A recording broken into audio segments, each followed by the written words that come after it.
And I do just want to go back and, you know, just have a quick kind of refresher on dual and designated, make sure we're good. For those of you that spent time with it this weekend, is it easier that you've been through it the second time? Is it easier that you've been through it the third time? The more you go through it, the more you expose yourself to it. I promise you, the easier it gets. You just got to go through it and expose yourself to it. Hello. So let's just look at a picture. I did this morning because I didn't want to have to draw. Here it is. So when you're talking about dual agency, with dual agency, what's the simplest form of definition of dual agency we have? You got one transaction, one firm, and how many clients? One transaction, one firm, and I see your fingers, you got two clients. So the firm is representing the seller in selling 123 Main Street. The very same firm is representing the buyer in purchasing 123 Main Street. So everybody with me there? One firm, one transaction, two clients. The problem with dual agency is that the broker's role, the firm's role changes. We can no longer offer advocacy. So we're taking a few steps back. We're still involved. Remember, we talked about going from the coach to the referee. So we change roles. The seller's still selling and the buyer's still buying, right? So their roles haven't changed. It's our roles that change. We go from the coach to the referee. And the key is with dual is I can't offer advice. There's no advice that I can offer my seller that won't harm my buyer. And consequently, there's no advice I can offer my buyer that I can harm my seller. One thing we mentioned last week, one way that we can prepare our clients for the possibility of dual agency is try to have these discussions up front. You know, in your listing appointment, talk to the seller about what dual agency can look like. Talk to the seller about if we're in dual, I can't tell you if you should counter the offer or not. So have these conversations up front. Tell your buyer in the buyer consultation, when we find the one and we go under contract, I think you should get the home inspection. So in that way, if we go under contract and we're in dual agency and the buyer looks at me and says, can I get a home inspection? Should I get a home inspection? I can say, well, we talked about that, right? So this is why we try to spend time with buyers and sellers when we first meet them. Obviously, sellers, we got the listing appointment, we have opportunities. Buyers can get a little bit more tricky, especially in this market because things move fast. But still, that doesn't mean that we can't take the time and explain things, best protect our buyer-seller client. So that's dual agency. Designated dual takes dual a step further. So what designated dual says is we're going to designate one agent to work exclusively with the buyer, and we're going to designate a different agent to work exclusively with the buyer. One agent's been kicked off the wall to work with the buyer. A different agent has been kicked off the wall to work with the seller. Where are the firm in designated dual? Where are the firm and the rest of the agents? Where's everybody else except for the two that have been kicked off?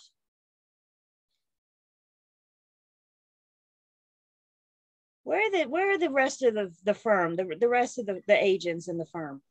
In the middle. They're in the middle, which straddling the wall.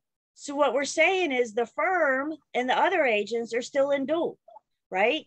One agent's been kicked off the wall, a different agent's been kicked off the wall. They're the only two that are designated. The firm and all the other agents are still in dual. Okay. Now this agent can proceed to work with the buyer. This agent proceeds to work with the seller.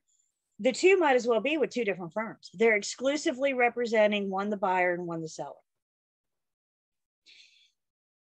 Any questions, just kind of in general? Remember, I'm available on weekends or outside of class, whatever. But any just questions about just kind of this basic recap? I know we said a lot more, so please spend time with this.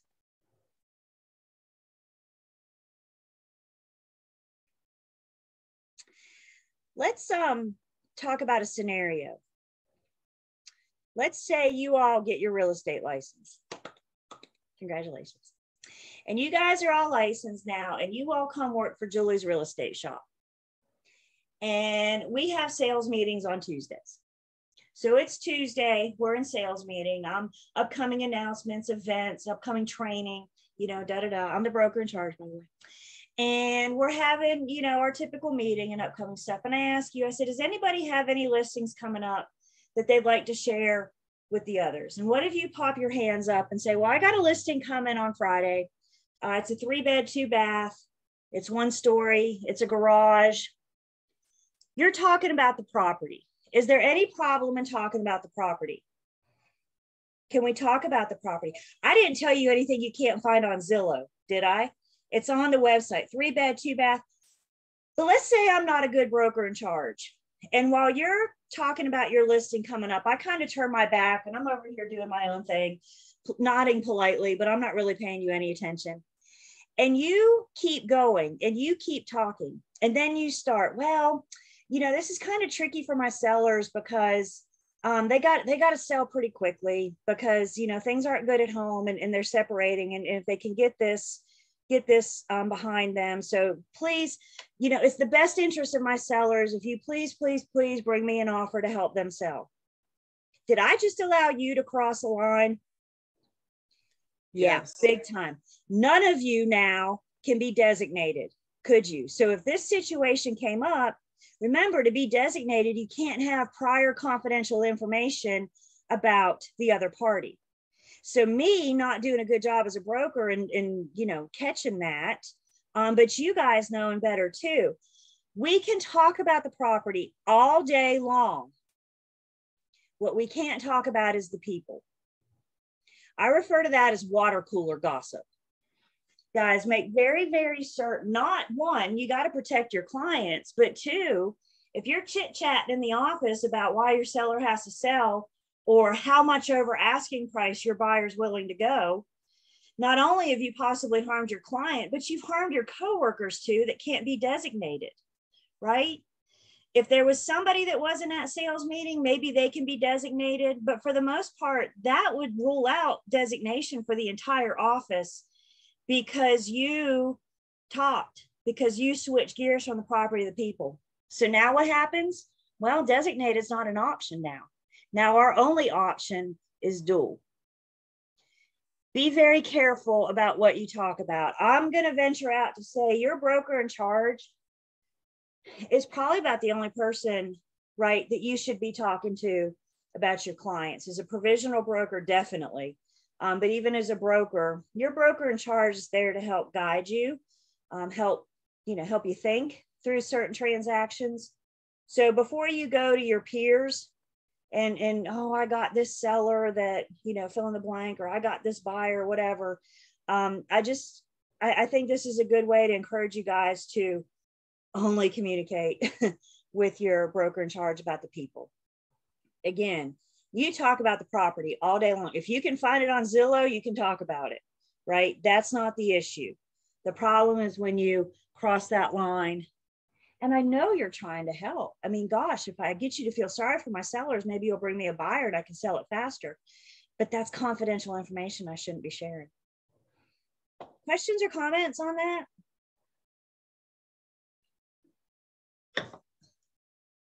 Yes, Julie, I have a question. Yes. So to be clear, provisional brokers and brokers can partner together, but a provisional broker and a BIC in charge or a broker and a BIC in charge cannot work together? The only relationship not allowed to be designated, the only relationship not allowed to be designated is the provisional broker and the broker in charge. And agents can't be designated if they have prior confidential information about the other side. So some BICs, if they're practicing, if they're in sales, some BICs may say, I can never be designated because it's my job to work with the agents. Does that make sense? But the BIC can be designated with the broker as long as they don't have prior confidential information about the other side.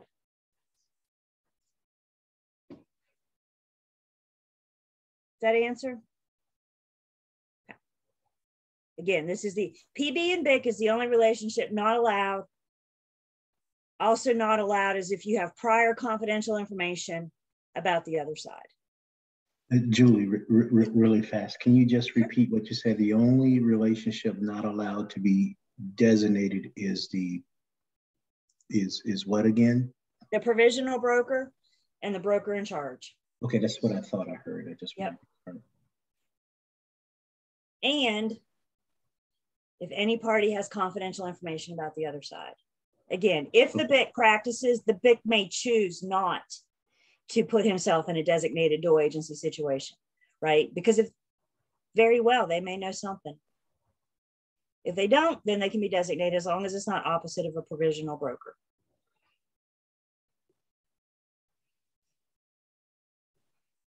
Okay, we're going to see dual and designated, well, dual a little bit more in Unit 8. We'll see it again in License Law and Commission Rule. So again, you guys, please, go over it again, right? That repetition is what's going to help it stick. Hearing it again, seeing it again, writing it again, that repetition is what's going to help it stick. So with that being said, we're going to go back to where we left off.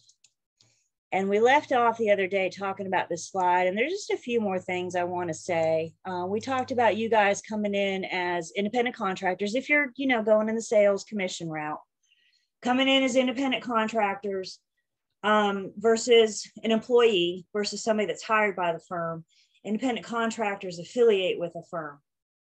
And the one thing we didn't get to talk about last week, you guys as independent contractors affiliating with a firm, or soon to be, I always suggest before you affiliate with a firm that you talk to 2 or 3 different firms.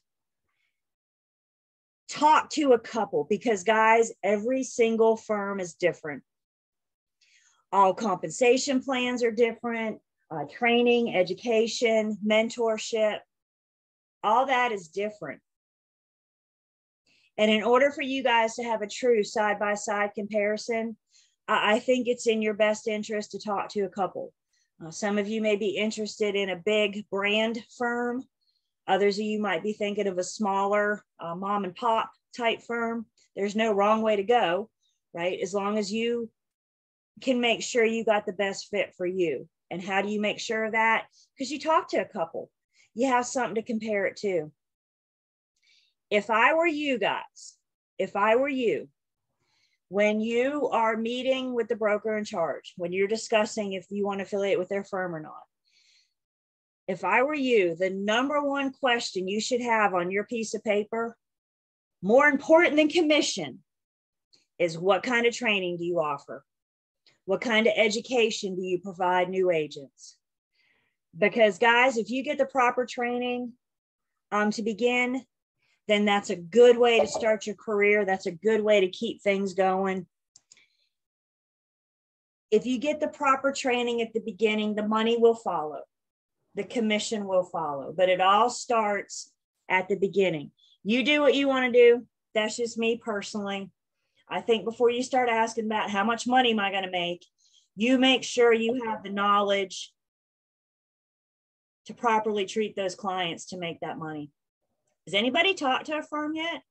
Has anybody talked to a broker? A couple of you. And I know some of you say, well, this is my, cousin's firm, so I just want to go. That's great. What can it hurt to talk to another? Just so you know, just so you have, because again, let me say this again. Every single firm is different. Every single firm is different. The real estate commission does not say, okay, this is how firms are going to operate. Every single firm is different. You're right, Danielle. It's very competitive. It's very competitive. So just, you can start talking to firms now if you want to. You don't have to wait until you're licensed. Okay. So if you want to start talking, just call, say, hey, can we meet next week for a coffee? I'm in pre-licensing and I may be interested in talking to you when I get my license. So Tara's talked to all of them. That's good. She's already narrowed it down to 3. So you got time, right? So you got time to figure out. And did you ask him about training? Cool. Comments on this, questions?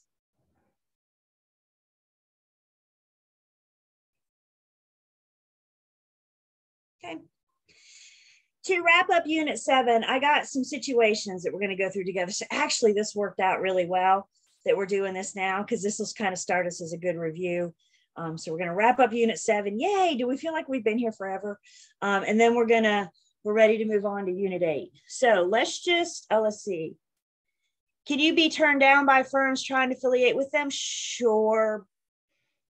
I don't, I'm going to say that would be a pretty rare, because usually firms, want to bring on lots of agents, because the more agents, the more money, right? So, maybe the firm or you just might decide that you guys aren't the right fit for each other. Office culture, team culture, that's all different, right? Some do, humanitarian things throughout the year, raise money for, if that's important to you, find out what their fundraisers are, What's important to you, because you're looking for a good fit. Commission split training, years in business, number of employees, office fees, and work radius. There you go. So Tara went in with her list. Okay. All right, y'all ready to work through a situation together? Let's see what we got. Listing agreement does not authorize dual agency. Consumer contacts listing company to see the property. The broker reviews the working with real estate agent disclosure and offers to show the property to seller's agent, seller subagent, cautioning the buyer that nothing the buyer reveals is confidential, and the buyer should act as if they were talking directly to the seller. If the buyer agrees, the broker provides written notice to seller subagency and shows the property. In this case, what, if anything, did the agent do wrong? How did the agent do?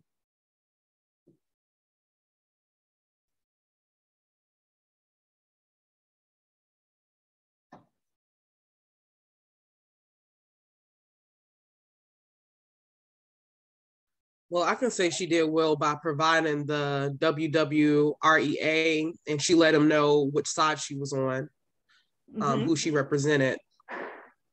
Absolutely. The listing agreement doesn't authorize the dual agency.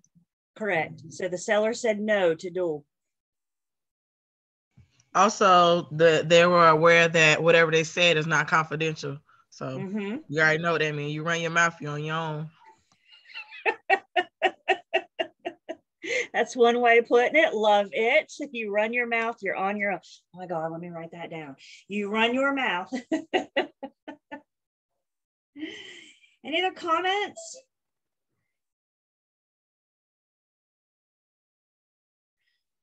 This agent did everything exactly right. The seller said no to dual. This agent in no way attempted to try to create an agency relationship. They told him up front, this is, as Danielle said, this is my situation. As Lexi said, I don't know you confidentiality. They in no way tried to create agency. They said, I will show you this property as a seller subagent. Why? Because the seller said no to dual. The seller said, I don't want anybody in your firm to bring the buyer's agent. So what if I meet this buyer, my seller subagent, they see the property and they say, nah, this isn't it. Can I try to jump at the opportunity to get a client now? Can I jump at the opportunity? Sure, because just applies just to this transaction. What about another transaction? Maybe another transaction where the seller is represented by another firm, right? So maybe sometimes just meeting people is an opportunity for you to see where that's going to go. So when they say, nah, I don't like this house, can you show me another one? I hope your answer is, you betcha. And by the way, let's talk about what that relationship looks like. Everybody good? Questions on that? So, Julie, I think I'm venting at this point because I didn't understand. It's not a bad vent. Okay. I didn't understand before the transactional part of it. So when you go into a contract, it's not necessarily I'm sticking with this person is I'm sticking with this person in this transaction. Is that right? Things could change in the next house, right? Because who has the next house listed? Who has the next property listed? So just because this seller says no, this is only no to this listing agreement.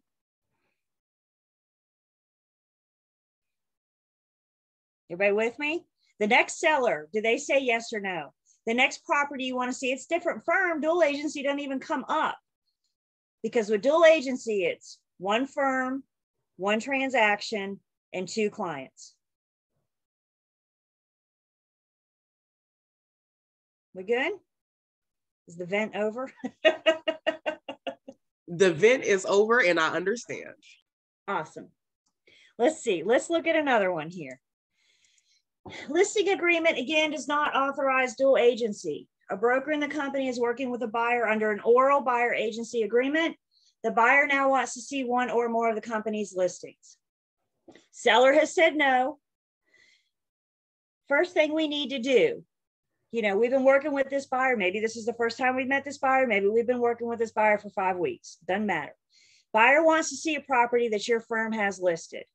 So the very first thing we have to do is discuss dual agency with your buyer. Yes, if you haven't already, we need to do it now because we're in an oral buyer agency. Usually we don't discuss dual until we have to, right? When do we have to? When the buyer says, I want to see one of your firm's listings. Okay. So we have this discussion with our oral buyer. The buyer orally agrees to dual. Now we go to the seller and we say, I know you said no to dual, but we have a buyer that wants to see it. Will you change your mind? If the seller says no, Julie, I told you I wasn't going to do dual and I'm not changing my mind. If the seller stays to no, can I show the buyer this property? If the seller refuses to budge, can I show this buyer this property? And I'm seeing heads shake no, and you're absolutely right. If I can't get the seller to budge, they've already said no. I can try to get them to change their mind now that we have an interested buyer. If the seller says yes, let's say it's a different market, maybe the seller's been on for 3 weeks or 4 weeks and they're kind of tired of this and they're just ready to sell, they're probably going to be more apt to change their mind at this point, right? So again, we have a conversation. I say, I got a buyer in my firm that's interested. Are you willing to change your mind? The seller says, yes, just bring me somebody, I'll allow dual. Because the buyer agency agreement is still oral, the seller can change their mind orally for this buyer. So because the buyer agency agreement is oral, the seller can change their mind orally for this buyer. If the buyer decides to proceed, we got to get the seller to change their written agency agreement before we present the offer. Okay, if the buyer walks in the door and says, nah, this isn't the one for me, it's over and we move on, right? But if the buyer walks in the door and says, ooh, this is the one, okay, now I'm writing off an offer. And before we present it, we got to get the seller to change to yes in writing. If either party's oral, I can change it in oral. Questions on this one? So what you're saying is, oh, sorry. No, go ahead. Go ahead. So you're saying that at this point in time, the seller can be like, you know what? I don't want to sell you my house. I changed my mind. If it's not written, is that correct, Julie? They can agree to change their mind. They've already said no to dual. I'm asking them to change their mind and allow dual. But what I'm saying is after the fact, could they say after they see the buyer or see what they're offering, they be like, no, I don't want to do this. Is that an option? I guess they could, but that kind of be dirty pool, wouldn't it? Because we're documenting everything, right? Are we documenting everything? So I probably have an email that says, so nice talking to you today.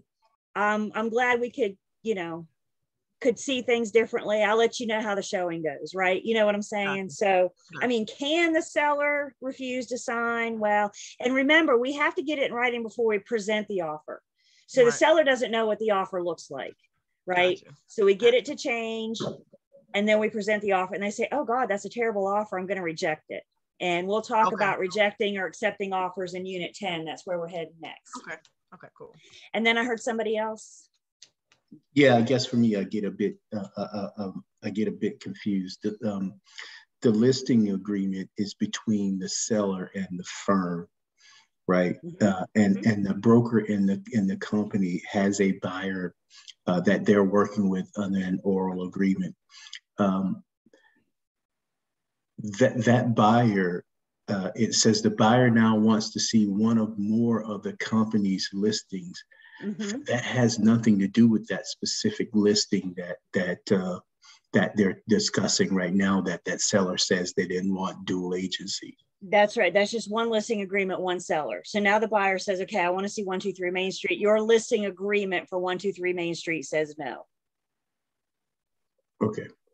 Okay. They may say, I want to see 4 of your listings, 4 of your firm's listings. 3 of them have said yes to dual and 1 has said no. So this is the problem child, right? This is the one that we need to try to allow to get your buyer in the front door. Right. Okay. Let's look at another situation. Is this helpful? Is this good? Kind of talking through different scenarios? Okay. Listing agreement authorizes dual and designated. Buyer agency agreement is in writing and does not authorize dual agency. However, now the buyer wants to see that listing. The buyer wants to see that listing.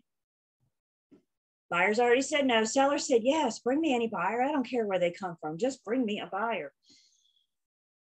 Buyer said no, but then something hits the market today that your firm lists, and the buyer's singing a different song now, aren't they? Because both are in writing, in order for the buyer to change, I have to get the buyer to change in writing before I can show it to them. Not before I present it in this case. Why? Because they've already told me no in writing. So once both of them tell me no, and the seller's fine, I don't have to worry about them, right? They've already agreed to it. You can't take an oral change on a written agreement. So you say, fantastic, I've set up the appointment for 2 o'clock. I'm getting ready to send you our agency agreement. I got an initial and a date. You know, I crossed out the change. You're going to initial and date it, and then we're going to be good to go. Don't forget to look in your book, pages 162 and 163. There's very similar situations to what we just kind of walked through. And I like the situations. I'm glad you guys bobbed your heads, because I think the situation puts us in a more real life scenario. Any questions?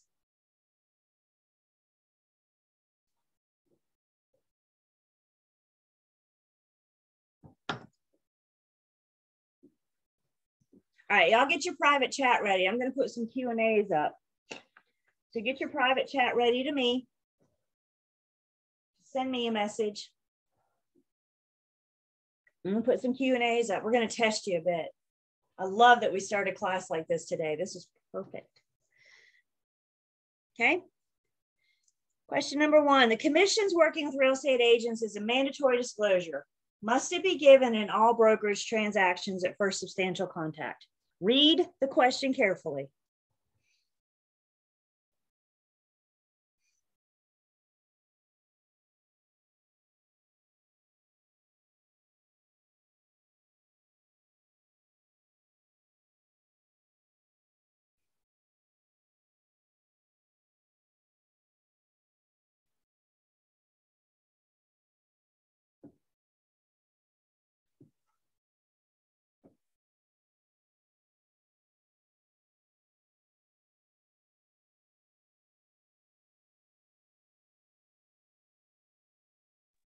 What are we doing? Just Julie, just answering in the chat. You're telling me in the chat, yes or no? Private messaging you or the group?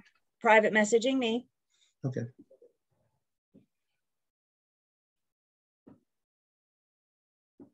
We're about 50-50 on this. Isn't this interesting?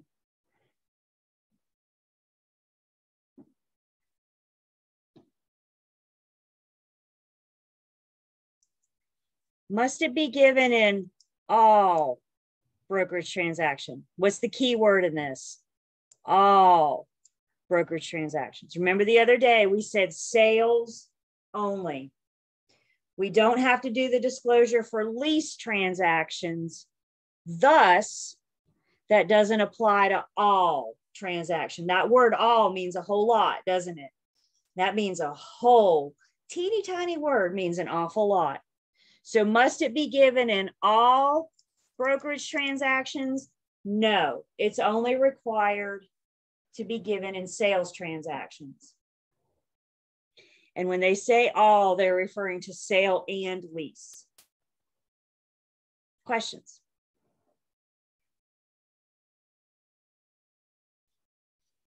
Let's see another one. Does the working with real estate agents disclosure apply to commercial sales transactions?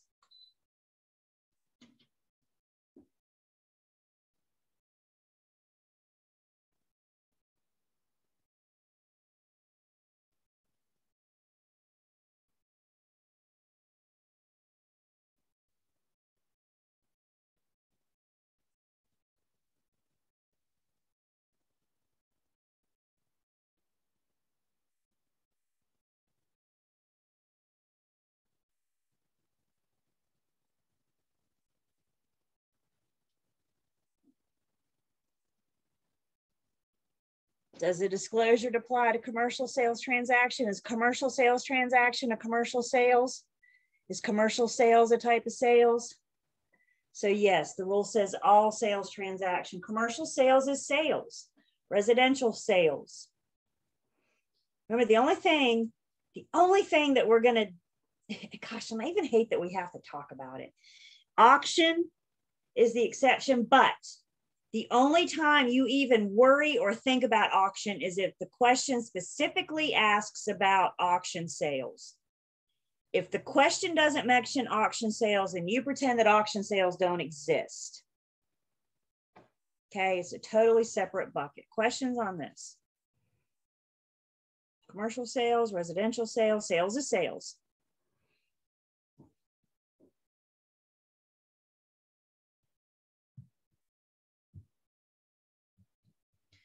All right, you guys, we did it. Unit 7. Y'all feel like we just accomplished something? I sure do. Unit 7, there's those key terms on page 135 at the beginning. You know, bottom line, know what the words mean. That's like step 1, know what the words mean, right? The key point review is a very nice summary. It's a very nice review of Unit 7. It's not a supplement. It's a review, 178 to 181, and then that student quiz on 182 to 185. Yeah, Lexi? Okay, there we go. So I have a question. I think what happened with me, well, I'm going to say this first, and then I'm going to ask my question. I think what happened with the first question was substantial was when you show the person the property, correct? And then initial is when you first... Go ahead. Let's go back. And initial is when you first say, hi, my name is Lexi, da, da, da, da. That's initial contact. That's initial. Okay. First substantial contact is that moment in time the conversation switches gears from the property to the people. Gotcha. I can't start asking the buyer lots of questions about what do you want to buy? How much do you want to spend? I have initiated first substantial contact. If the seller starts talking about, you know, I got to sell within 2 months, they initiated first substantial contact. Okay. And the rule says that we can do this as early as we want, right? Like you can say, my name is Julie, agency disclosure, sign here. You can, it's never too early to do it, but it's too late once I've started learning something about you. And that's when I made you see, Lexi, please stop talking. I'm doing this to protect you because anything you share with me, what was it you just said? I should have wrote it down. You run your mouth, you're on your own. You run your mouth, you're on your own. You know? Okay. Again, you guys, we're still going on in agency in Unit 8. We're going to talk about contracts. So we're going to see some of this stuff again. We'll talk about it again in license law and commission rule. Unit 7 is an in-depth unit. It's all about agency. It's all about your relationship with the buyers and sellers and owners and tenants that you're going to be working with. Now, of course, the main focus with buyers and sellers, we'll get into property management in Unit 12. So we even see agency again there. So big deep breath. Unit 8, agency contracts. We're going to talk about the contracts that form our agency relationships. We're going to talk about different ways that we work with buyers and sellers. So in Unit 8, we're going to explain our agency contracts, our agency agreements. We're going to discuss the seller has some disclosures that they have to provide. So we're going to get to those seller disclosures tonight. We've mentioned them here and there, but we're going to talk, maybe not tonight, but we're going to talk about those seller disclosures. We're going to talk about working with sellers, and we're going to talk about working with buyers. And then the last thing in this unit we're going to do is calculate your commission. We're going to figure out how much you're going to get paid. This is fun math, isn't it? How much are you going to get paid if you sell this house? Also in this unit, with the math, we're going to talk about something called seller net. Seller net says, how much is a seller going to get once they sell this house? Do you think that's a common question for a seller to ask? If I sell my house, how much am I going to get? Absolutely. So we're going to discuss that math as well. We will not get to the math tonight. So come prepared. Yeah, it won't happen tonight. So come prepared to do math tomorrow night. Okay. Just as a reminder, we talked about this at the beginning of Unit 7, but some of the terminology, some of the words that we use, now that we're starting to look at forms, we're going to see this terminology of selling agent, selling firm, listing agent, listing firm. The selling firm, the listing firm is the verbiage that we find on any of our forms. So does everybody see the difference in seller and selling? The selling agent is working with the buyer. They are the ones selling the property to the buyer. The seller's agent is the listing agent, listing firm. So it's really important that we see that so we can understand the forms that we get to use every single day.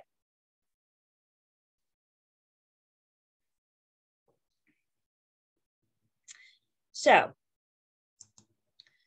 oh, what did I do?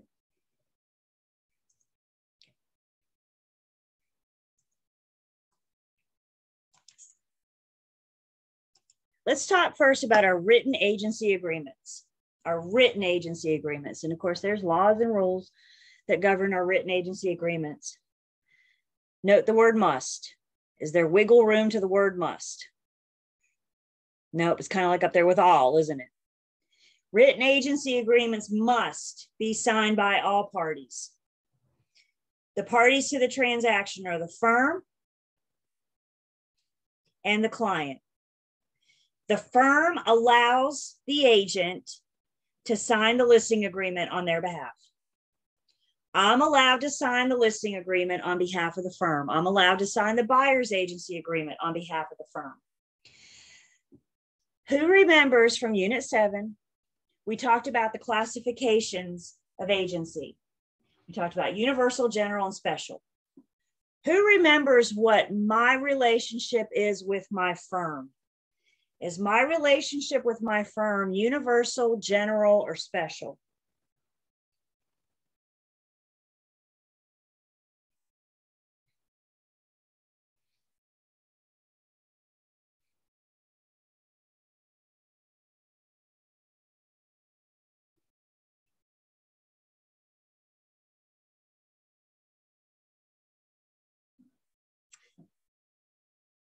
The relationship of the broker with the firm is general.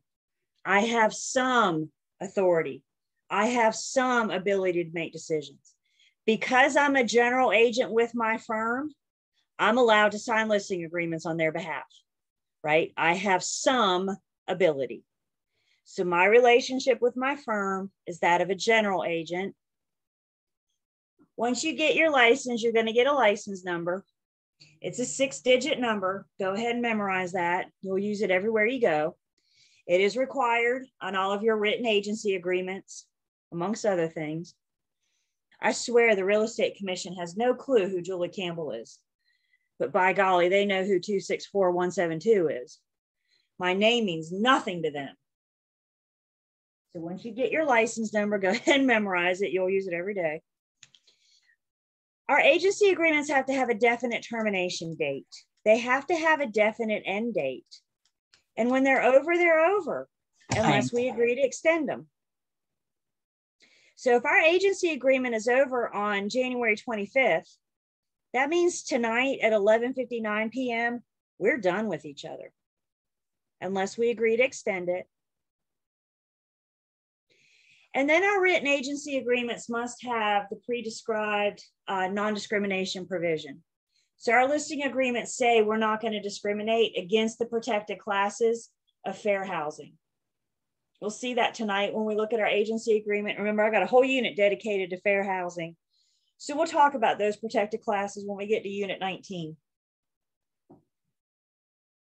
So these are the musts for written agency agreements. Agency agreements are employment contracts. Please write this first bullet point down. This is a problem topic. I'm being hired to do a job. In the listing agreement, the seller is hiring me to list and sell their home. Buyer's agency agreement, the buyer is hiring me to help them find and purchase a property.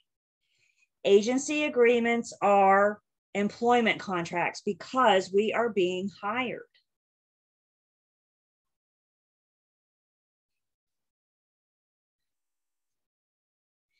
And remember last week, we talked about oral buyer agency and we talked about oral tenant agency. Oral agency agreements are not allowed from property owners. So if you're in a listing agreement and the seller is hiring you, or if you're doing a property management agreement and the owner is hiring you to manage their property, any agency agreement with owner has to be in writing before I can perform a single service. I can't do a thing for the seller unless I have a written agency agreement. I can't do a thing for the buyer, I'm sorry, for the owner in a property management agreement unless I have a written signed agency agreement. So orals only allowed for buyer and tenant. Talking about why we use listing agreements. Well, as we just said, it's an employment contract. So they're hiring me to perform a service. We use the listing agreement as that employment contract. Listing agreements create inventory. As a salesperson, I got to have a product to sell. So by entering into an agency agreement, allowing the firm to put that agency agreement into MLS opens up exposure for the seller, and it gives all of us inventory. It gives me all a product to sell. So listing agreements help create inventory for all of us that are in the same MLS. And as we just said, listing agreements must be in writing from the beginning.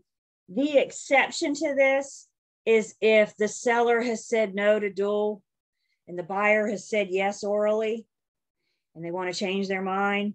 We can have a buyer change their mind orally to allow the showing, but we got to put it in writing before we present the offer. So that conversation we just had a few minutes ago. Look with me on page 188. The next to last paragraph explains that one more time. So page 188, the next to last paragraph.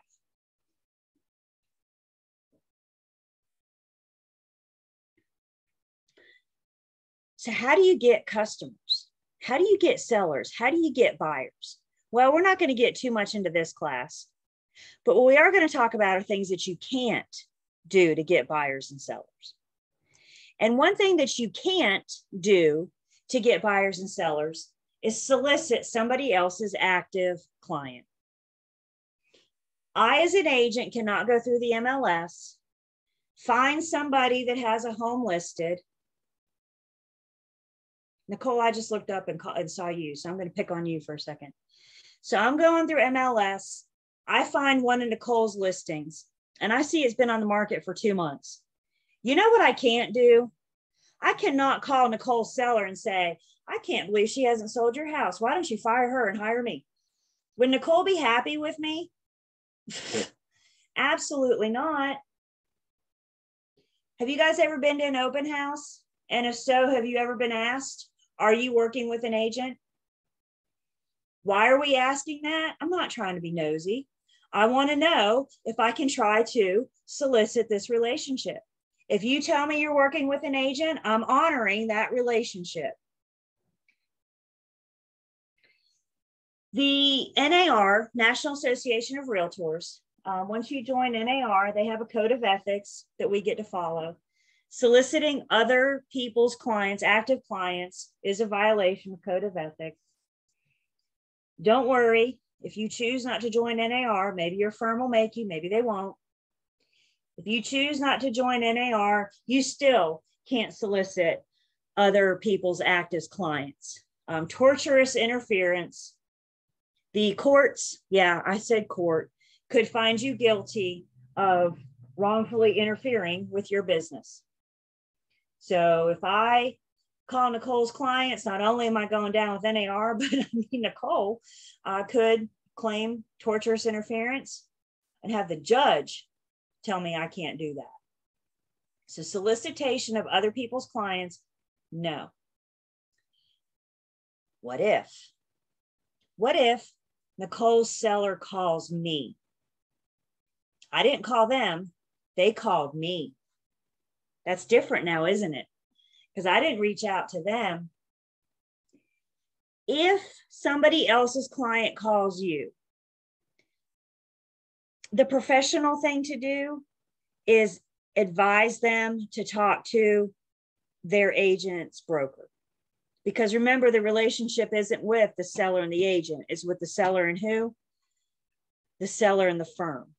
So the courteous thing to do, the professional thing to do is say, wow, I'm so sorry that you're not happy. Have you talked to your agent's broker? Have you talked to your agent's BIC? If they say, yeah, I'm done. Our listing agreement is over in 2 weeks, and I want you to take it over after it expires. I have to honor the listing agreement until it expires. And all of the conversations that I'm having with the seller in that example is what are we going to do after it expires? If they reach out to you, make good documentations, take good notes, because you're going to want to prove that they first contacted you. Everybody with me? Because what's the listing agent going to say? Julie called my seller. No. Phone log. What's my phone log say? What's my email? Who reached out to me first? You guys with me? Because what are we documenting? Every single thing.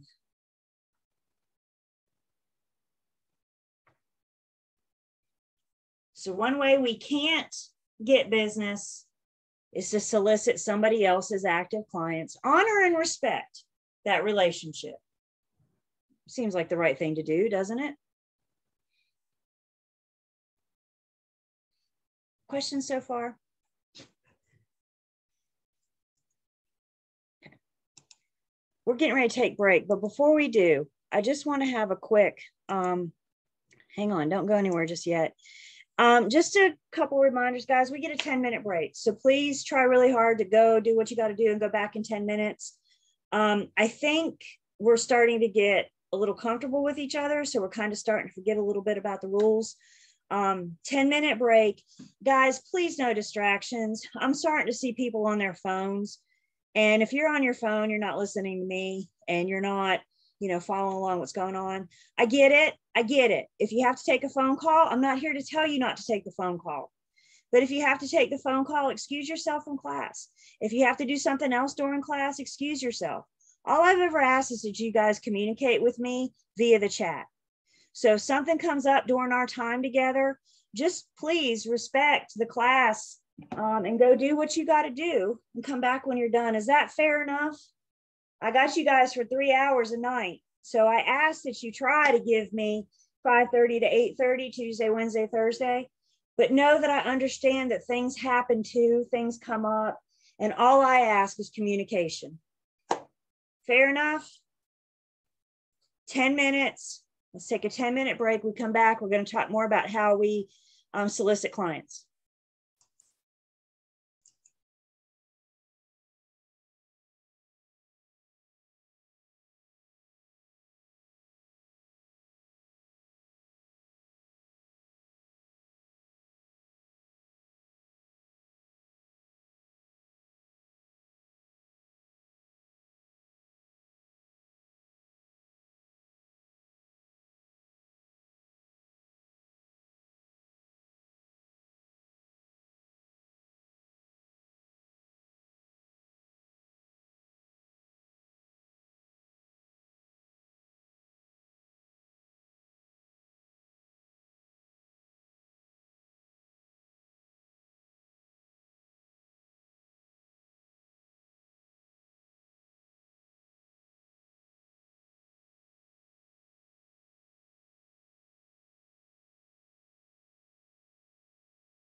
Hey, we good? Everybody get some dinner?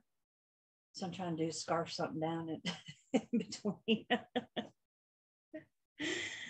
All right. Potato chip is the dinner.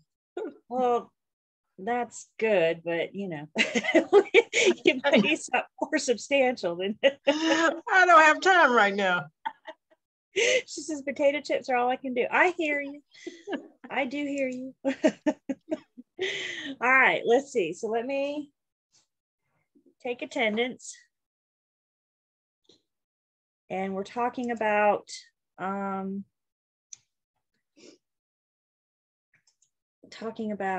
different laws that affect how we can solicit consumers, how we can get consumers. You cannot solicit somebody else's active client. Another law we have about soliciting consumer revolves around the do not call registry. If cold calling is the route you want to go, before you pick up the phone and start calling people, you got to get your hands on the do not call registry. Because if the consumer is on the do not call registry, I cannot call them. They've already said they don't want me to call them, right? They've already said, don't call me to solicit my business.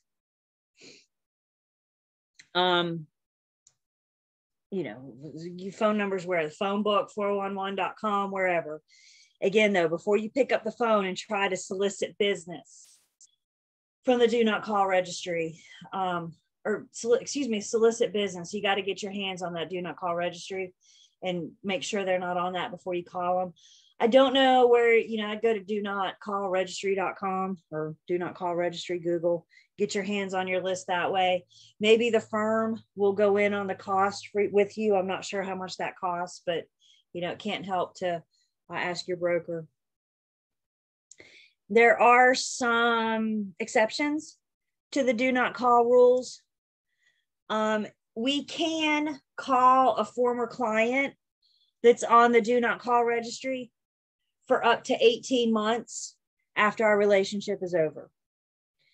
So the example we gave today earlier, our listing agreement expires on January 25th. I can call you tomorrow. I can call you for up to 18 months, even if you're on the do not call registry, because we had a relationship. So I can call a former client up to 18 months, or when they tell me to stop. If they say, Julie, please stop calling me, then I honor that request. If I get a soft inquiry from a consumer, let's say somebody comes into your open house and writes down their name and phone number. Let's say somebody fills out the contact me form on my website. So if I get a soft inquiry, if I get your phone number from a soft inquiry, I can call you up to 3 months, even if you're on the do not call registry. I can call you up to 3 months, or when you tell me to stop calling. Are we hearing a theme? If they say, stop calling me, then we have to honor that request.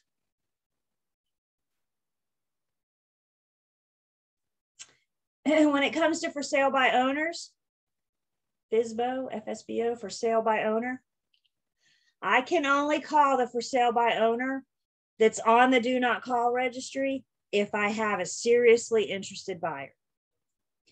If the for sale by owner is on the do not call registry, I can't call them to solicit their business. And hear me when I say seriously interested buyer. Don't use your BFF as a tool to help you get that foot in front door, right? Don't try that. It's a seriously interested buyer. So even if a for sale by owner is on the do not call, as long as I have a buyer, I can call the FSBO. I don't know why we get all the dang spam calls that we do. Is this driving everybody else nuts? I'm on the do not call, but this thing goes all day. So I don't know why nobody else has to follow those rules, but we do. Gee, Julie, what's the big deal? So what? Everybody else calls. Why can't I? Very last sentence on page 189. Federal level penalties, you're looking up to $11,000 per call. State fines, you're looking at $500 to $5,000. So What's the big deal? It's some healthy money. Questions on the do not call registry?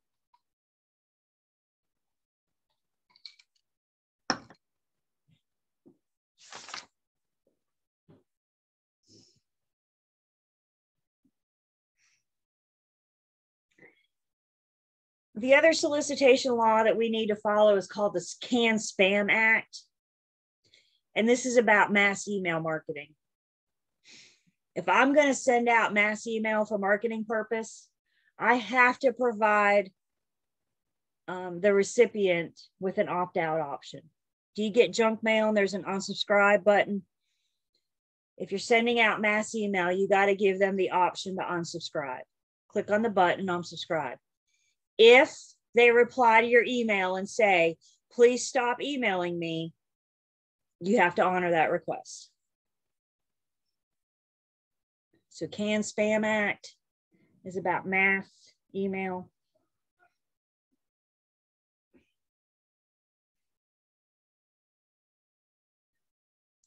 So there it is. We talked about things you can't do to solicit consumers. Why don't you guys tell everybody in the chat what are some things you can do? If this is what I can't do to get business, what are some things that I can do? Denise, that would fall under do not call registry. It's with the phone number. So you can go door to door, billboards, direct mail, mailing, social media. Social media is huge, as you guys can imagine. Yard signs, postcards, business cards, door to door, mail. It's all about getting your name out there, right? It's all about letting people know that you're here. Festivals. You're going to set up a tent at a festival? I like that. Christmas cards, mailing flyers. Yeah, you can mail stuff. You can hand out business cards. And you know, again, when you join your firm, they're going to help you with ways that you can get business. If I can share with you guys, this may or may not be helpful. Back in my admin days, I did new agent training for my firm. So I got you guys like right when you got out of pre-licensing. And one of the homework assignments that I always gave my new agents, I even gave homework assignments back then too. One of their very first homework assignments was to take a piece of paper and write 1 through 100, 1, 2, 3, 4, 5, 7, 100. And one of their first homework assignments was to write down the names of 100 people that they know. That's your sphere of influence, your center of influence. And the first 40, 50, 60, that's pretty easy. After a while, it starts getting tough. Now you're thinking about, well, I know my mailman and I know my dentist, right? Everybody, look at everybody as a potential client. So that might be something for you guys. Start with your center of influence and start by asking yourself, who do I know? Because you don't know who they know, you know? So help get word out that way. Denise gets her refrigerator magnet calendar every year. Questions or comments on soliciting consumers, trying to solicit business, car magnets? My husband calls me the traveling billboard. If you ever get behind me at a red light, you will know it. It's my back windshield, has my name, my phone number, my email, and the fact that I'm a real estate professional. I'm a traveling billboard. So when I'm in my car, I need to be prepared to act like an agent, right? Because I get out the car at Walmart and somebody can say, hey, are you in real estate? Questions or comments on this? Somebody mentioned business cards earlier. I love it. I love all these ideas. Some firms will tell you to, when you leave the house every day, put 5 of your business cards in your pocket, and you don't come home until you've given all 5 of those out. You stay out until you hand out those 5 business cards. You just put 5 of your cards in somebody's hand each day. Do I use a personal number or business? I use a personal. You may choose to have 2 numbers. You may choose. That's entirely up to you. Whatever you're more comfortable with.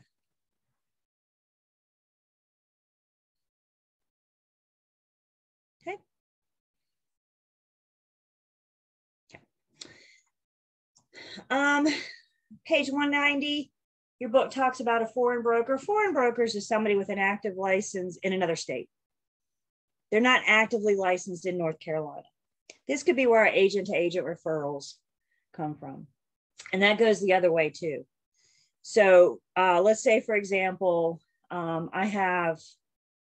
getting a referral from somebody moving up from Florida. I get the referral from another agent, an agent in Florida. Their friends moving to North Carolina.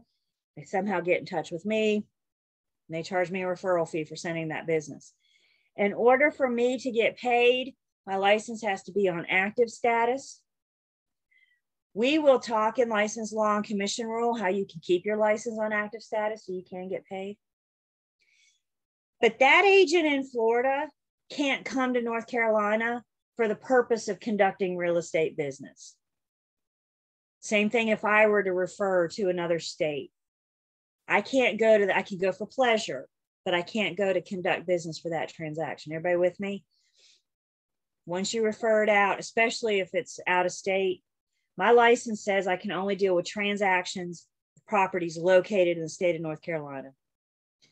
So once we leave North Carolina, I can't be involved.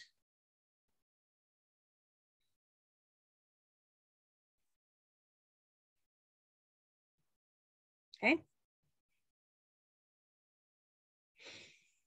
All right, let's talk about Sherman antitrust laws. Sherman Antitrust Act does not just apply to real estate. Sherman Antitrust Act is in any market. And basically what the Sherman Antitrust Act says, its purpose is to prohibit monopolies. It doesn't want one industry dominating the entire market. So we're trying to prohibit monopolies, anything that reasonably restrains trade. And the first antitrust law that we have is price fixing. Several of you have tried to bait me. And my answer is always, it's negotiable, it's negotiable, it's negotiable, isn't it? This is price fixing. What price fixing says is that we cannot come together to collaborate on our prices. The firm determines how much they're going to charge. The firm sets the commission. The firm tells them how much referral fee are you going to collect. It's a firm policy. Companies cannot get together and say, we're all going to charge this amount. Your local board of realtors can't say, everybody charge this amount. That's price fixing. We can't come together and agree on this. Every firm, what every firm charges is up to the firm. When you affiliate with your firm, you'll find out what their commission rates are, what their referrals are, what they charge. It's so, so important that when you guys go to a listing appointment, when you go to a listing appointment, I promise you at some point, the seller's going to look at you and say, what's your commission? How much are you going to charge? And then they'll follow it up with, is that commission negotiable? Is your commission negotiable? When you're asked how much commission you charge, you need to be very careful not to say, we all charge X amount.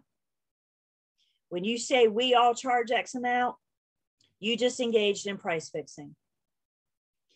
When you're asked how much you charge, your answer is, my firm charges X amount. Everybody hear me? And when their follow-up question of, is your commission negotiable? How you respond to that is on the firm's policy. Is commission negotiable? And if so, how much? That's up to the firm. Never, ever, ever compare your prices to others. I don't know if you guys have seen this. It's been going on for some time now, but the National Association of Realtors is currently in a lawsuit with the Department of Justice. And amongst other things, one thing that the DOJ is claiming the National Association of Realtors is in being involved in price fixing. And NAR is saying, look, we have never told them, anybody, how much to charge. It's a firm policy. Now there's other complaints and it's a huge thing. Go Google it if you want to. But price fixing is something that came up. Department of Justice says they should be able to set their own prices. NAR says we absolutely agree. Questions on price fixing. This is probably the biggest one on the screen. I'll get to the other ones in just a second. My firm charges X amount.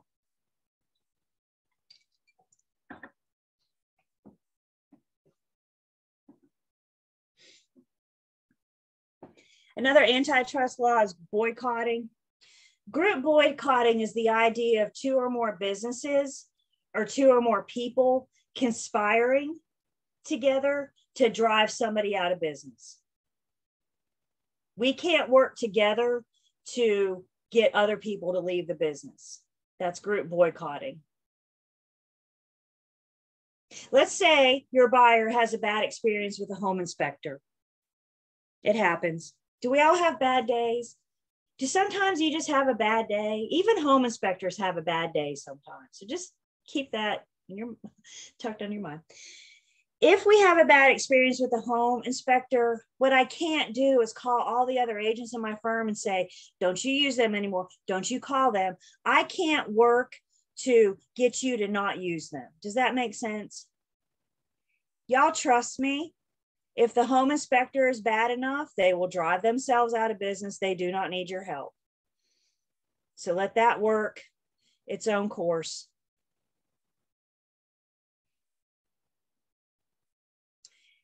Allocating the markets or allocating customers. We're just talking about dividing the markets, dividing the customers. I work where I choose. So again, my license says I can do any property in the state of North Carolina. I may choose to work Guilford County only. That's my choice. What we can't do, you and I can't get together and I say, okay, I work Guilford, you work Forsyth. I won't come into Forsyth and you won't come into Guilford. That's allocating the markets. I have just as much right to go into Forsyth as what you do, because my license says I can work any property located in the state of North Carolina. So what are the penalties for violating Sherman's Antitrust Act? Gee, Julie, what's the big deal? We're looking up to $100,000 plus up to 3 years in prison. Ouch. Questions on antitrust laws?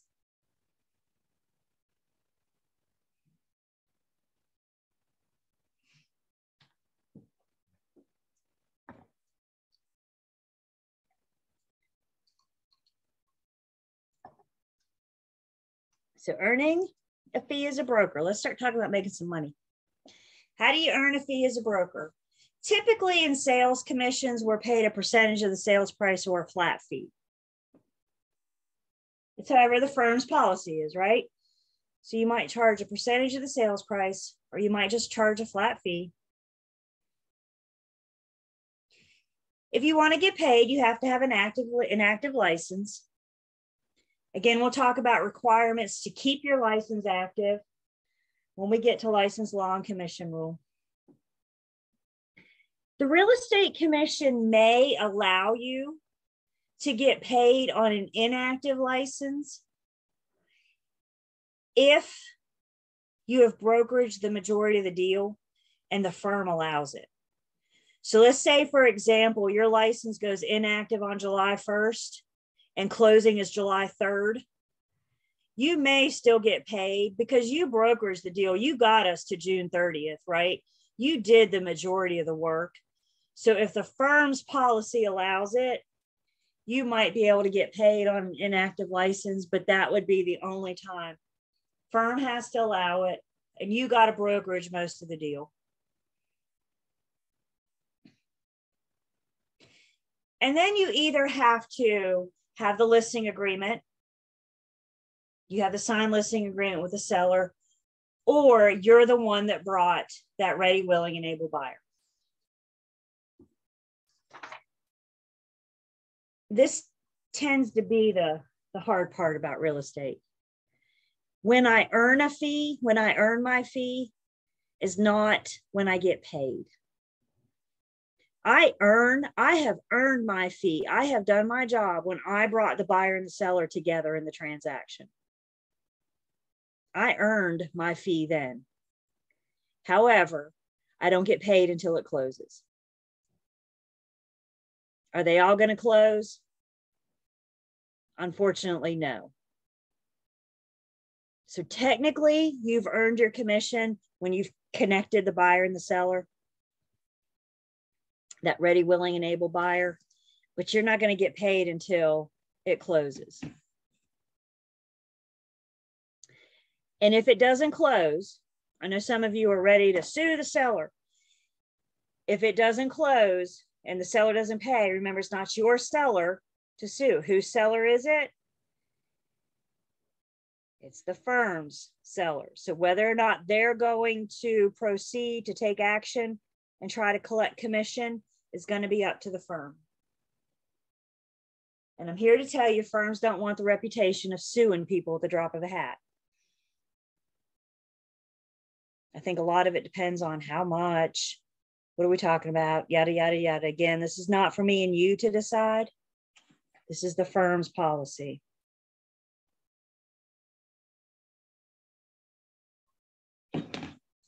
Questions on this?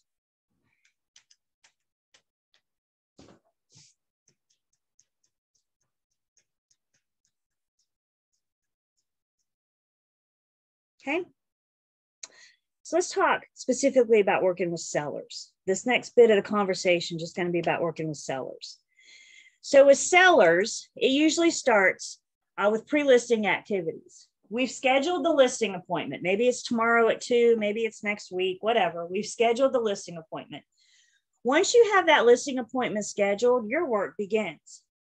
Because I need to learn as much about the home as I possibly can before I get there. Ideally, when I show up for my listing appointment, the only thing I don't know is what does it look inside the home? What does it look like inside the home? I can pull tax records. I can pull deeds. I can look at zoning. I can look at flood zone. I can look at DOT for highways. I can look at schools, right? I can do all this research on the property before I ever show up for my listing appointment. Guys, a lot of listing appointments these days are competitive listing appointments, which means the seller's talking to multiple agents. Maybe they're talking to 2, maybe they're talking to 5. You may or may not know that you're in a competitive listing appointment. You need to bring your A game every single time you go on a listing appointment. Because what if you're in a competitive appointment? And what if you're sitting there looking at the seller going, what's your zoning? Who's on your deed? And then the other agent shows up and already knows that information. Who's the seller like better? They like the person that did the research. They like the person that did their job before they get there. So once we schedule that listing appointment, we need to learn as much about the home as we possibly can. And that includes me and the seller gathering documents and information. Maybe if it's in an HOA, I can tell the seller, we're going to have to talk about your covenants and bylaws. Can you get that together for me? I'm going to have to know the seller's approximate balances of any outstanding liens that they have on the property. So who are your lien holders and about how much do they owe? So there's some conversations that we can have before we ever get there. Everybody good with that? So I'm doing a lot of work before I ever show up to get the listing appointment for a listing I may or may not get. You want a better chance to get the listing? You're going to take your A game. You're going to make that seller go, wow, of the 5 agents I talked to, this is the one that really stood out to me. Once you get to your listing appointment,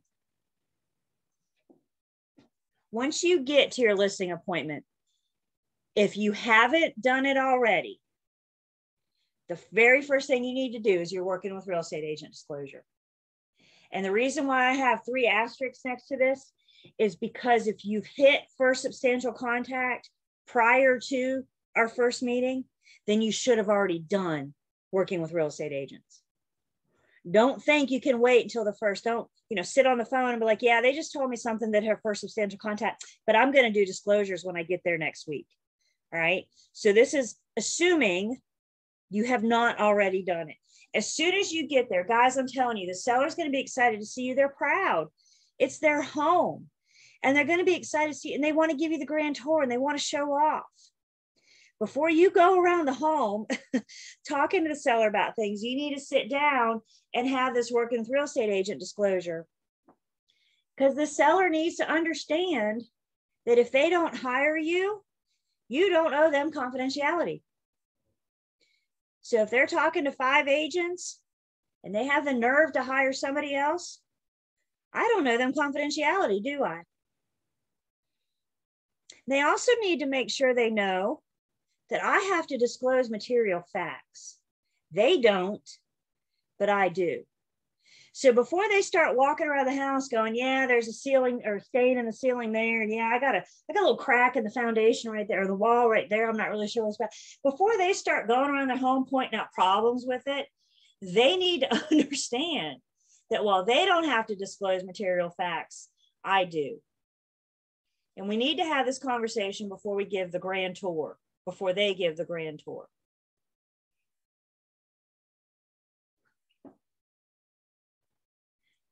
Also at our first meeting, maybe first meeting, maybe second meeting. Usually at the first meeting, we're not doing this stuff if it's competitive. So they say, I'm meeting 5 agents this week. I'll let you know next week. They call you next week and say you're hired. You say, great, I'll be over to continue, right? So you're just selling yourself. So don't take too much into that first meeting. Once you know you're going to get the job, inspect the property. Go through the seller around the property with your checklist. You got a listing data sheet that asks for, that identifies different features of the home. Take your checklist with you. I'm old school. I take a checklist on a clipboard with a pencil. I'm here to tell you guys, after seeing enough homes, they all start running together after a while.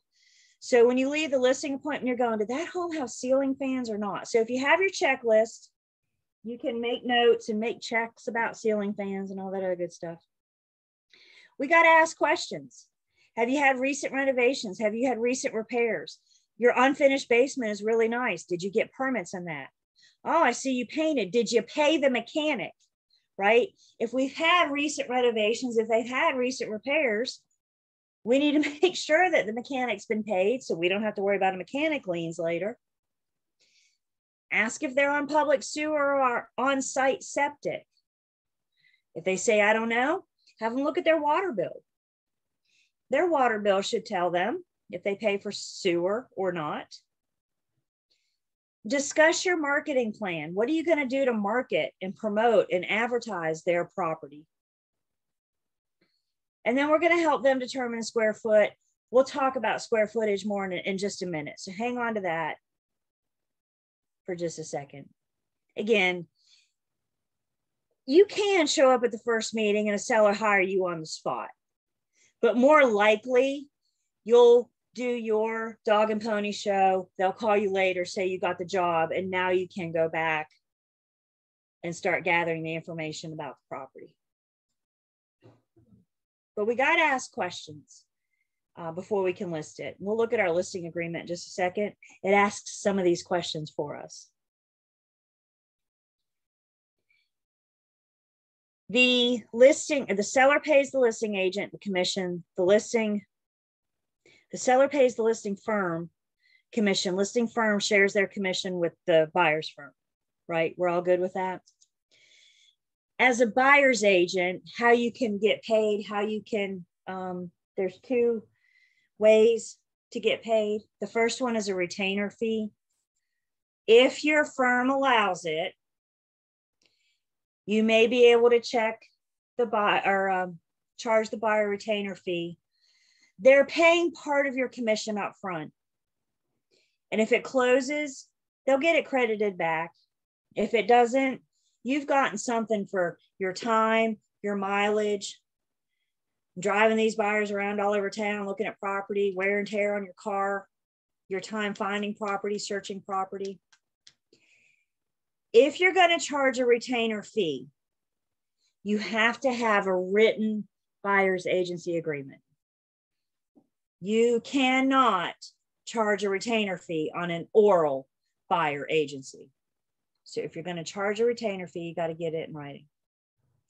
In all my years, I've only known one agent, one buyer's agent, to charge a retainer fee. And she's like my hero. My girl is good. She won't work with a buyer on an oral buyer's agency. She has a buyer consultation. She explains her services. She gets the buyers to sign the listing agreement and to pay her retainer fee. She collects X amount. I don't know. She collects X amount to help pay for some of her services up front. And why is she my hero? Because she is so good at what she does. I don't know her spiel. She's not going to share that with me. But she is so good at what she does. She meets with the buyer for an hour. And by the time she's done, the buyers are going, where do I sign? And who do I make the check out to? She's had very few buyers say, no, I'm not signing that. And I'm not going to give you a retainer fee. And if they do, she just says, it's nice meeting you. Have a nice day. And sends them about their way. Again, your firm has to allow it. And you can't do it on an oral. What's her name, right? If she's not going to tell me her secret, she's not going to tell you. I've known her longer. No, maybe not. I don't know. The second way that you can get paid as a buyer's agent is a success fee. And what have you successfully done? Sold the buyer property. Again, you earn your fee when you find a suitable property for your buyer, when you connect the buyer and the seller. But you don't get paid until it closes.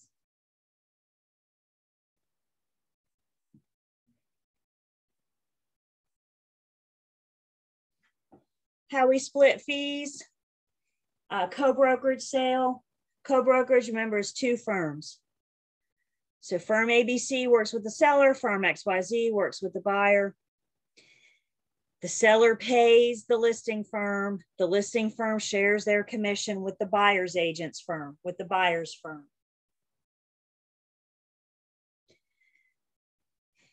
An in-house transaction, maybe you have a different split if you do an in-house transaction, maybe you don't. It's all up to firm's policy. In-house transaction means we're both with the same firm, buyer and seller. And then you may co-list a property. You and another firm may list a property, you co-list it. An example of when you might do that, if you're listing a property, maybe down in Burlington, Burlington can be Triad MLS, Burlington can go Triangle MLS. Burlington can go either way. So the seller might want an agent from Triad and an agent from Triangle for extra exposure. Are you going to do it? It just depends. If we're talking about $1 million listing, I am okay with sharing commission of $1 million listing with another firm. I'm just saying. Are you talking about a $50,000 listing? Talk to your BIC. So whether or not you're going to co-list, just depends. Get with your BIC. Questions? Yes, ma'am. Do you mind giving that example for co-brokerage sale again? How you said it, the XY? Two firms. Firm ABC is working with the seller. Firm XYZ is working with the buyer. We're co-brokering it together. Two firms are coming together to get buyer and seller to the finish line.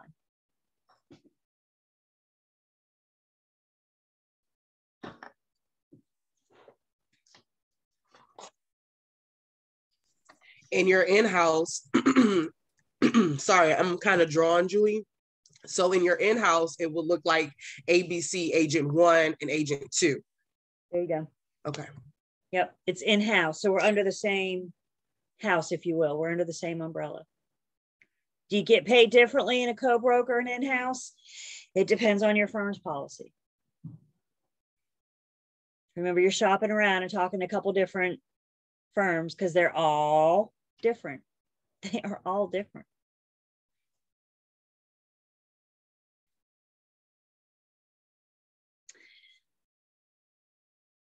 We have a couple different types of listing agreements. We have a couple different options on how we can work with sellers.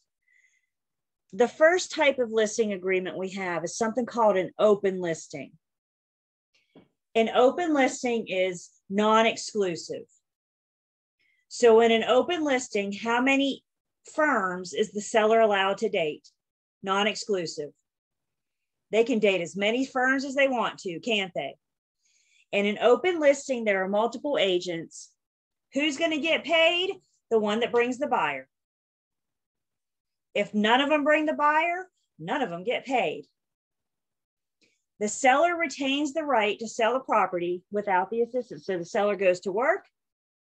They're in the break room and they say, my house is for sale. Coworker says, gee, I've always liked your neighborhood. I want to buy it.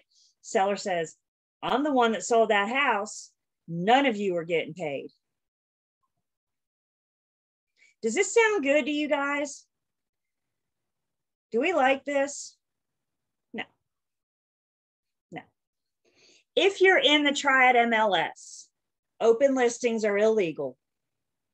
I cannot speak for other MLSs. But if you're in the Triad MLS, open listings are not allowed.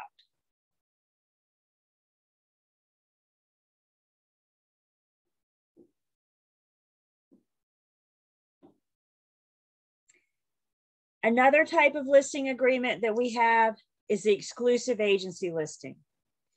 In an exclusive agency listing, how many firms is the seller dating? Exclusive relationship, you should just be dating one. So in an exclusive agency, there's only one agent, there's only one firm. That firm gets paid if they're the one that procures the buyer, and the seller still retains the right to sell without the broker. So you still may not get paid. You are the only firm now, but you still may not get paid. These are allowed, but between us, I've never ever seen one. So they're allowed, but I don't know. I don't think they're used that often. I've never seen one of these in all my years. So what's the one we like? What's the one we like a whole lot?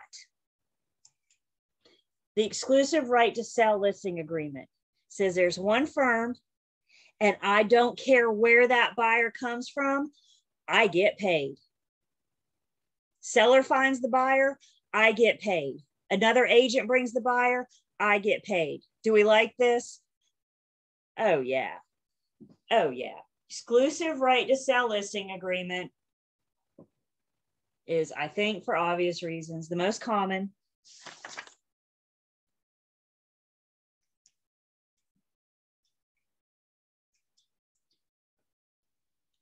I have this in Learn, Test, Pass for you guys as well.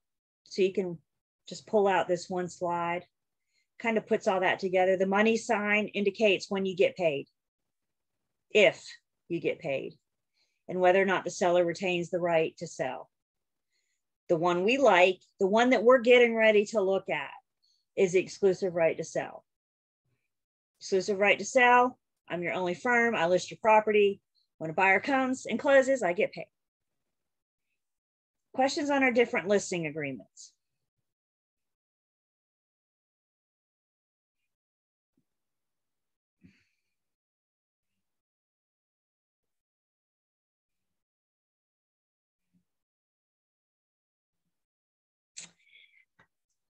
In North Carolina, we have something called the protection agreement. This protection agreement is designed to protect my commission.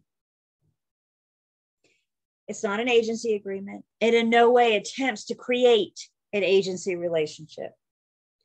Where we see this most is with the for sale by owner, the unrepresented seller. So you're working with a buyer, you're a buyer's agent, you're working with a buyer, your buyer's interested in a FSBO. Does the FSBO have to pay you commission? Do they have to? Are they under any obligation to pay you? No, they didn't hire anybody. They're going it alone. They're for sale by owner. So you call the FSBO, you say, I got a buyer interested in your property. We'd like to come see it tomorrow afternoon. And the FSBO says, great, can't wait to see you. And you say, by the way, Are you going to pay my commission? If the for sale by owner says, yeah, I'll pay your commission, are you going to take that FSBO at their word? Are you going to say, well, gee, that's nice. I appreciate it. I look forward to seeing you tomorrow. No. So how are we going to protect our commission? On page 212, the in practice, the form is such a long name. The in practice, we have a form called the Unrepresented Seller Disclosure and Fee Agreement. It's not an agency agreement. I'm not in any way attempting agency. I'm making sure my commission's protected because I don't know this for sale by owner, and I don't trust that they're going to pay me based on their word. If the for sale by owner says, no, I'm not going to pay you. That's why I didn't hire an agent. I don't want to pay commission. If the agent said, or the for sale by owner says, no, I'm not going to pay you, then you call your buyer. You say, thank you very much. I look forward to seeing you tomorrow. You call your buyer and say, we're in for tomorrow. They're not going to pay me, so you do. There's only two parties to the transaction. And if the seller won't pay me, the buyer's the only person left. And when we look at our buyer's agency agreement, it says, I will always ask the seller to pay my commission first. And if they don't, you're the only other person, Mr. Buyer. But we're always going to ask. We're always going to check with our commission from the for sale by owner. This form is not in Learn, Test, Pass. Not one of the ones we go over. Just know that there's a form out there under the protection agreement to protect your commission. Questions about this?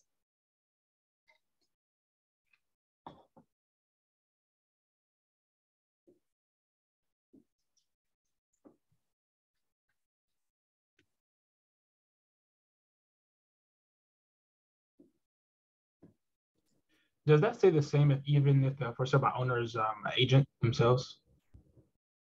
As long as they're not represented by a firm, right? If they're represented by a firm, then they're not a for sale by owner. Okay.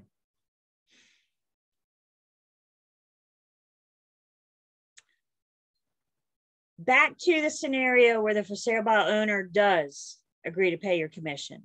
You say, great, I'm going to bring this form tomorrow when we come.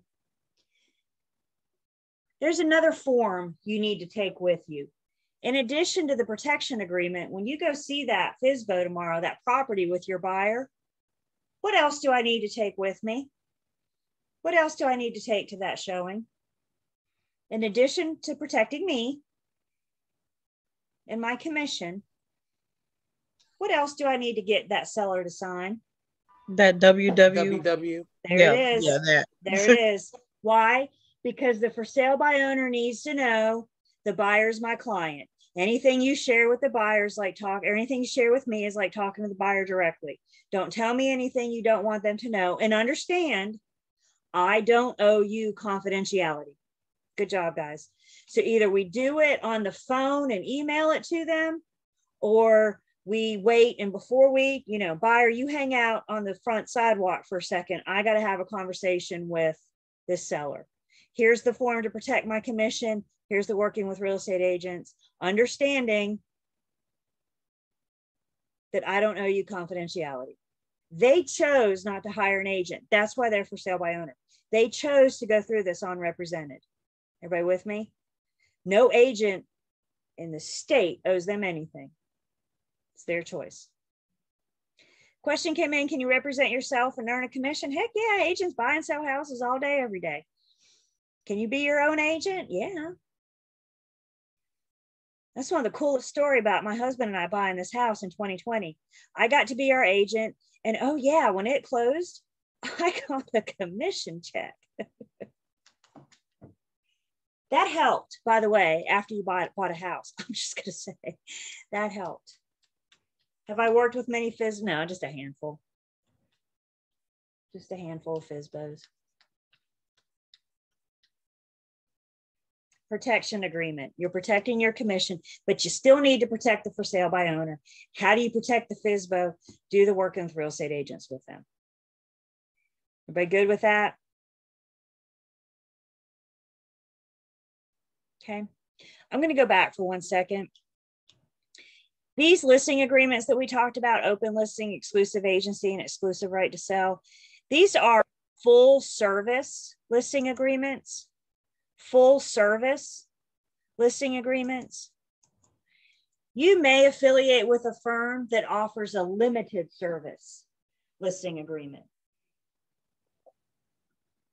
Limited service listing agreements don't charge a flat fee or commission. They do a la carte pricing. So I'll charge you X amount to put your listing in MLS. I'll charge you X amount to do an open house for you on Sunday. All of our services are a la carte pricing. Here's the thing we need to understand about limited service listing firms. What's limited is the services, not the duties. So in a limited service listing, what do I owe that client? In a limited service listing, Old car. Here we go. I still owe them old car. It's the services that are limited, not the duties. There are firms, these things are popping up all over the place. There are firms that will only work in limited service. I did a transaction with one of these a couple years ago. It was my buyer. And I sent them open housing one Sunday because I had to do an open house myself. So I said, go look at these houses. And lo and behold, they came back from the open house and said, we found the one, we want to write an offer. I said, well, sweet, that was easy. So I started doing my thing to write up the offer. And it was a limited service listing. And the instructions directed me, told me to have all communication with the seller, ask any question to the seller, present the offer to the seller. To this day, it was a very smooth transaction. To this day, I have yet to have any form of communication with that listing agent. We never once emailed, texted. That was not a service that this seller wanted from that firm. Now, this seller was an investor, and they do this all the time. Pretty much all they needed was somebody to get their listing in MLS for that advertising, that exposure. And I'm not going to lie, when I saw that, I got a little nervous. I thought, oh Lord, I'm going to work with a seller that doesn't know what they're doing. But it was an investor. It was a very smooth transaction. And when we got to closing, I got paid my commission, and I think the listing firm got like $400. They were only paid to put the listing in MLS. It was a limited service. Now, I'm sure behind the scenes, the listing agent and the seller were talking on a regular basis, right? This is just what I saw. Questions or comments on limited service listings? There's a whole list. Page 213. Again, it's a la carte pricing.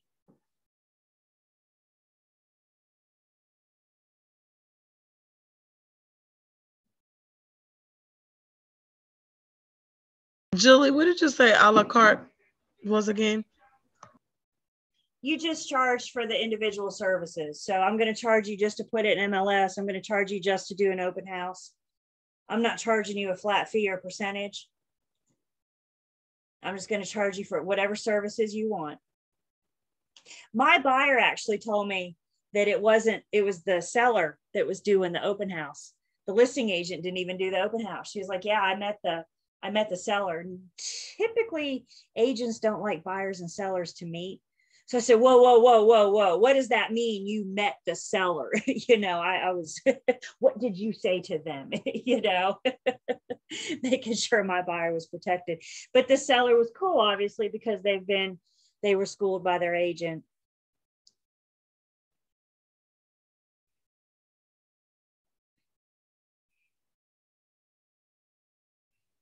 Okay. One more thing. Let me say one more thing. Then it'll be a good place, really good place to take a break. So multiple listing services, MLS. We've talked all about the MLS. You know, we actually have a slide together.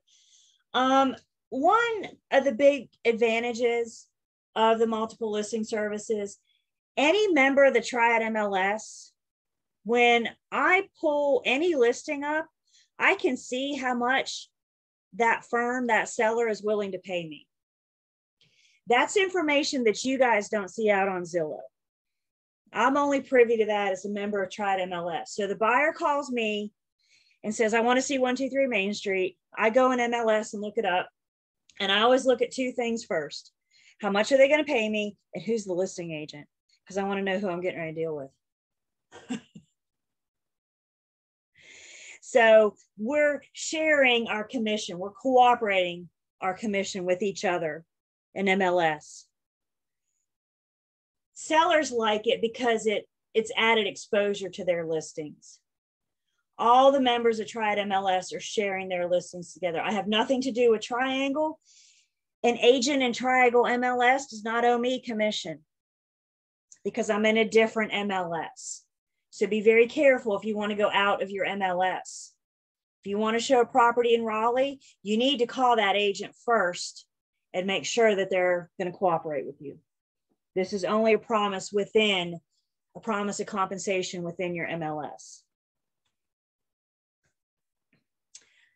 I'm not kidding when I say this. When I put a listing in MLS and I hit submit, that listing goes to thousands of websites. Thousands. And it all starts in the Triad MLS.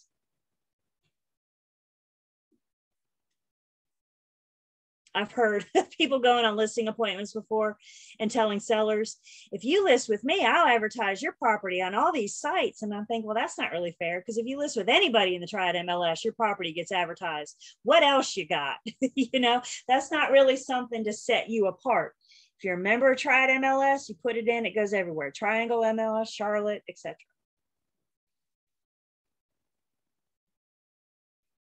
That's correct. You will join the MLS of your firm. Other questions on this? Okay, let's take a break. When we come back, we're going to look at our listing agreement.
All right, how are we doing? We good? Good. Hanging in there with me? Good. So we're going to take attendance. And then we're going to look at our listing agreement. If you will, please look with me, page 216 of your book. 216 of your book through page 221. 216 to 221 talks about the terms that you need to know the listing agreement. So it highlights the terms of what you need to know in the listing agreement. And what I have done to try to help you is I've gone through our listing agreement and I highlighted those terms that you need to know. I don't think it's a bad idea to look through the entire listing agreement, but if you just want to focus on what you need to know, I went through and highlighted it for you guys to help make it a little easier to point it out. So we're going to go through and look at this, not word for word. We're going to, talk about the highlighted things. So we're looking at the exclusive right to sell listing agreement is entered into between the seller of the property and who? The listing firm. So the relationship is between the seller and the listing firm. The seller represents on the effective date of this agreement that they are not or will not be party to a listing agreement with another real estate firm. So before you can start your relationship with the seller, their former relationship with the other former client has to be over. Either it's expired or they ended it. Seller also represents that the seller's received a copy of, there it is again, working with real estate agent disclosure and has reviewed it with the firm.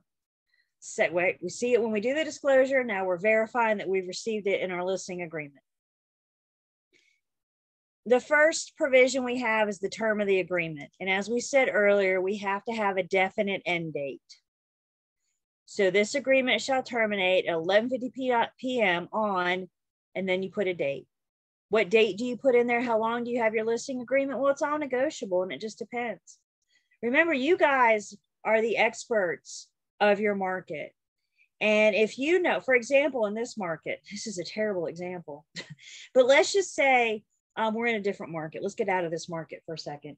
And let's just say we're in a market where on average, homes, days on market, homes are on the market for 3 months. On average, homes are taking 3 months to sell in a different market, of course. Would you agree to take a listing agreement for a month if you know on average it could take 3 months to sell it? So another benefit of knowing your market and being an expert of your market is knowing on average how long does property take to sell. Again, this is completely negotiable between the firm and the seller. If your seller says, I want this for a week, in this market, you might be able to do it. You might be able to sell their home in a week, but this market is not the norm. So in a typical market, you need several months. We are going to identify the property. So you got the street address, city, zip, and county. It's in North Carolina. And then the top of page 2, we've asked for a legal description. So we're getting as much about the property as we can. What's the deed booking page? What's the tax PIN number? All part of the stuff that you're researching that your firm will help you with and learning about the property. We all want to make sure we're on the same page. We want to make sure we're talking about the same page, or I'm sorry, the same property. So we put as much in the legal description as we can to make sure we're all talking about the same thing. Then we have a provision on fixtures and exclusions. And it lists a whole bunch of fixtures, a whole bunch of things that are considered fixtures. We looked at this list in Unit 2. You guys remember this? And we see this list in our offer to purchase and contract. But that very list shows up on our listing agreement because the seller needs to know what they per the contract are expected to leave, or if they are going to take it, considered a fixture and they need to replace it. So for example, remember earlier we talked about, we're back in unit 2. Let's see what's a good one. Let's say the seller has some kind of sentimental attachment to their mailbox. Maybe it was a wedding gift. They're going to want to take their mailbox with them, right? So ideally, we have the seller buy a new mailbox, replace the new one with the one they got as a wedding gift. So when I show up for picture day, when buyers start showing up to look at the property, they see the mailbox it's going to convey. They don't see the mailbox that was the wedding gift. You guys know how people are. As soon as you tell buyers this is not the mailbox it's going to convey, what are buyers going to say? God bought this house if it came with the mailbox, right? Because we get awfully petty. So I think best case scenario is to get your seller to take down any of these fixtures ahead of time and replace it with something else. Put up another mailbox and replace it ahead of time. If they absolutely refuse to take the mailbox down before you list the property, then it becomes my job as the listing agent to make sure when that offer comes in, the mailbox is excluded, because I know that's something that the seller's going to take. So we're having this conversation when I'm listing the property. Don't wait for the offer to come in. We're having this conversation. Does it need to be equivalent? Yes, it needs to fit that space. It needs to look nice in that space. So we see this fixture list. Yes, it's in the offer to purchase and contract, but it's also in the listing agreement. When I'm on a listing appointment, I actually show this page to my sellers and I say, let's talk about fixtures. And we have our conversation. And the sellers say, oh, thank you. We'll look over this tonight before we go to bed. No, I'm a pretty patient person. Look over it now, because if you're going to take anything on this list, we need to have a discussion. We need to decide now how you're going to do it, what you're going to replace it with.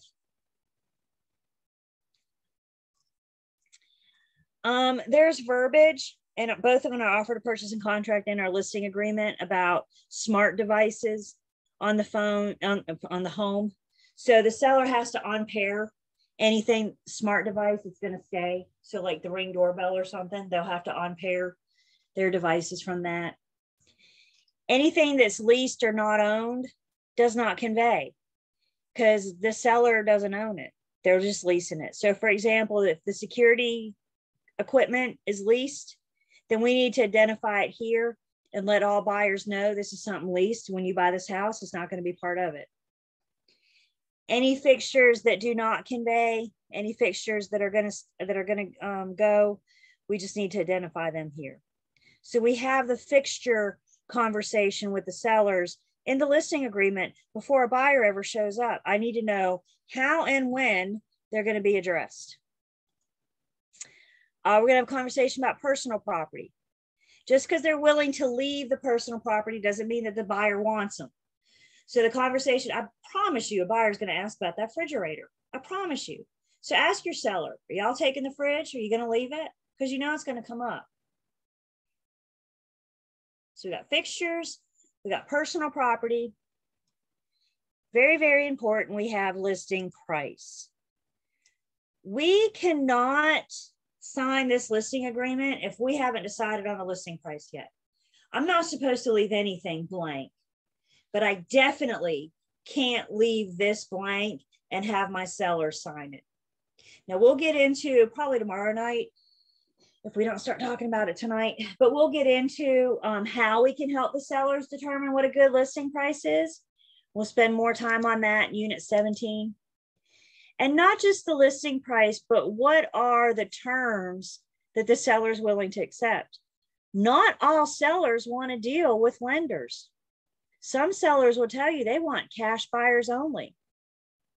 When we get into our financing units, we're going to learn, for example, not all properties qualify under FHA or VA. So our only options may be cash and conventional, for example. So again, it just gives us the terms that the seller is willing to accept in addition to the listing price. Here's our compensation. Seller agrees to pay the firm a total of X% of the sales price or a flat fee. You guys may want to read this. This talks about when we've earned our fee. Remember, we said earlier, when I've earned my fee and when I've actually paid are two different things. So we explain to the seller when we've earned our commission. I got something here called the protection period.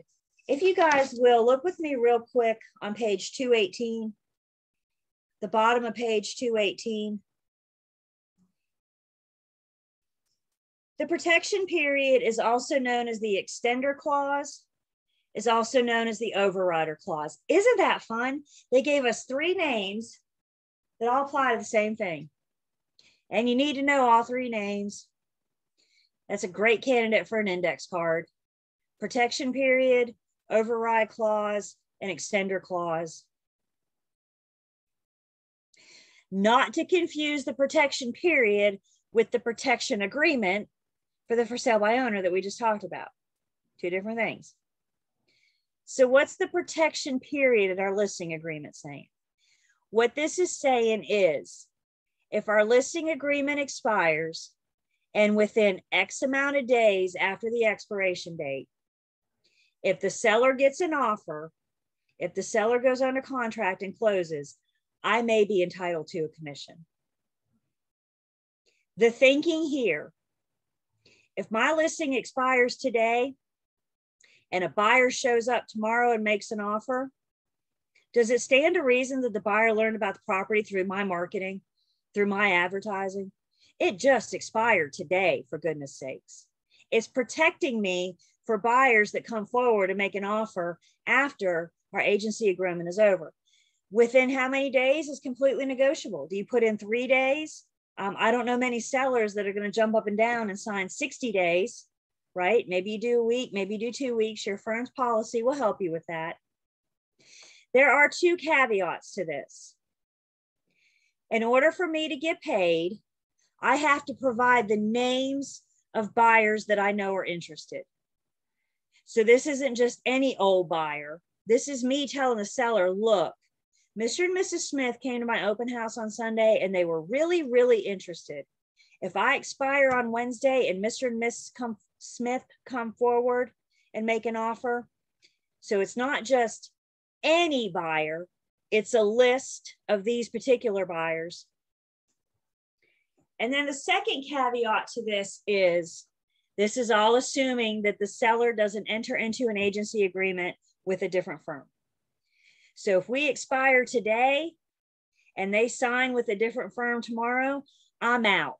I'm not going to get paid because they currently have an agency agreement that says we will get paid. So as long as you provide names and they don't list with somebody else, you could still get paid if a buyer comes forward. Questions on that? Comments?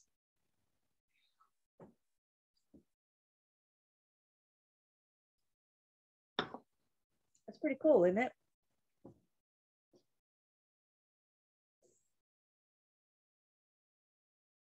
Not all sellers are good, honest people. And there have been cases where sellers somehow have learned that they have an interested buyer. And the seller has communicated with the buyer and said, don't bring me an offer on January 25th. Bring me an offer on January 26th, and we don't have to pay commission. That's why this is in there. It's protecting us. It's protecting our commission. Nice, isn't it? So we got the protection agreement with a for sale by owner. We got the protection period, also known as the override clause, also known as the extender clause in our listing agreement. Question came in. If I find a ready, willing, and able buyer and for some reason we don't close, do I still earn a commission? You earn a commission when you bring that ready, willing, and able buyer. You don't get paid until it closes. That's the difference. When you earn a commission versus when you actually get paid. That's the rough part of real estate, guys. They're all not going to close. I really wish I could stand here and tell you that they're all going to close, but they don't.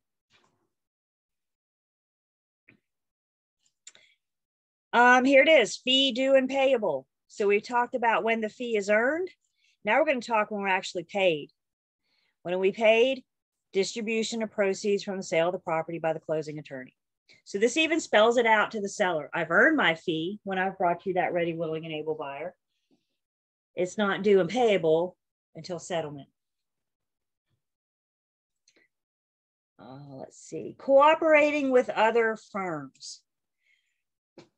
The seller pays the listing firm. The listing firm shares their commission with the selling firm. So we have to have an agreement with the seller.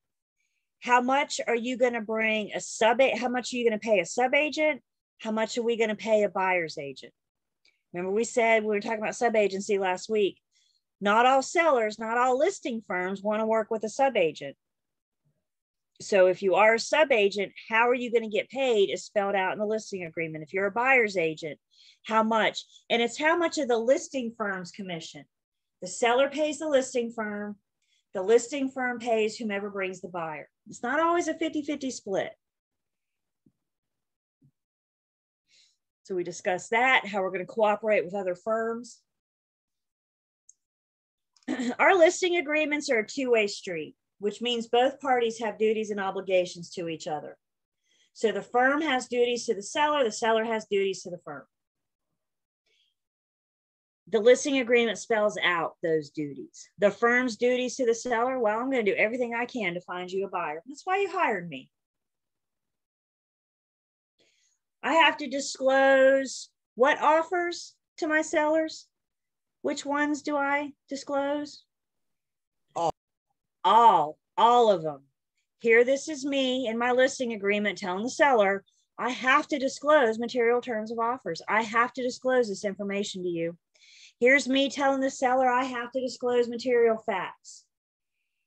Some of these things that we've been talking about, it's coming together now that we're looking at the listing agreement.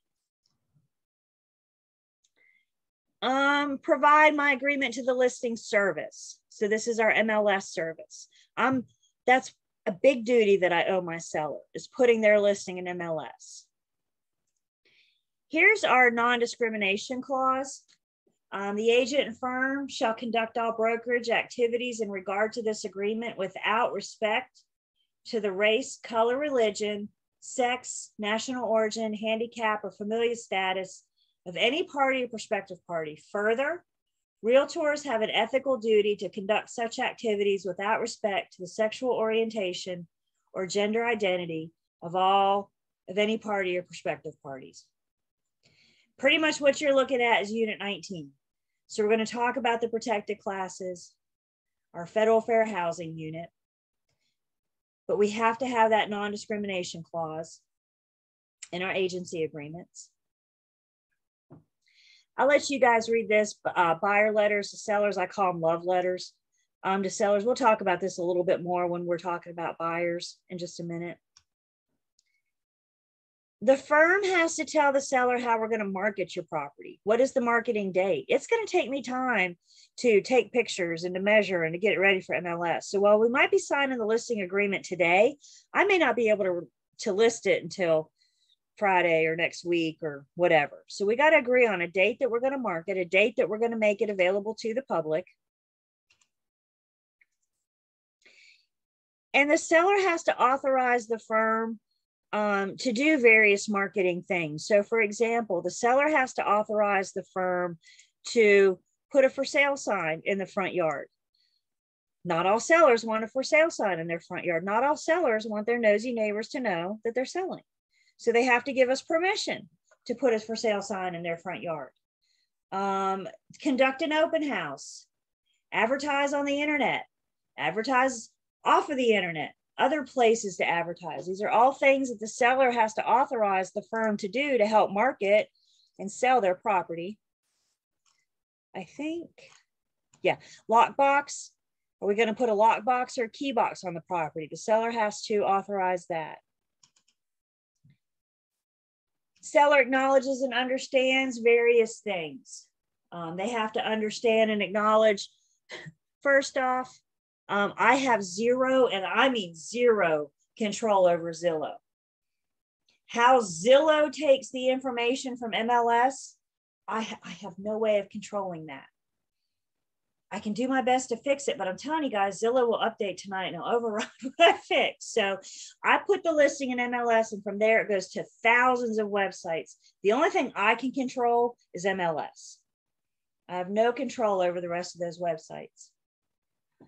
I don't have any control over visitors. I don't have any control. I'd like to think that buyers' agents with their buyers are respecting the property. There's stories out there that that's not always the case. One thing your seller can do to protect their home when there's other people in the home looking at it is to pack up stuff. Anything valuable, pack it up. Don't leave temptation laying out on the dresser, right? Don't leave the jewelry laying out on the dresser. Pack it up. My team leader, she's so funny. When she meets with the seller, she always tells the seller, you know, go out and get you 5 or 8, 10, depending on how big the house, how much stuff we have. Go out and get you 10 totes and go through the house and start packing up your personal stuff. Start packing. You got to move anyway, right? So start packing now. And when you're done, go get you 10 more totes and do it again. If we can depersonalize the house, buyers have a hard time seeing themselves live there when they're looking at pictures of your kids. So if we can depersonalize, I understand you still have to live there, but if you can depersonalize and start packing stuff up, it does 2 things. It helps me sell. Guys, I sell space. I don't sell stuff. Have you ever taken a piece of furniture out of a room and thought, wow, this room looks a lot bigger? You know, I'm selling anything you can do to showcase the space is helpful. So we're depersonalizing, we're creating space, but I'm also protecting the seller's stuff. Again, don't leave temptation out. Have this conversation with your seller. And we'll get to that in just a second, actually. Okay, so sellers got to acknowledge various things here. Seller's responsible, liable for cash, jewelry, firearms, medication, tools, da-da-da-da-da.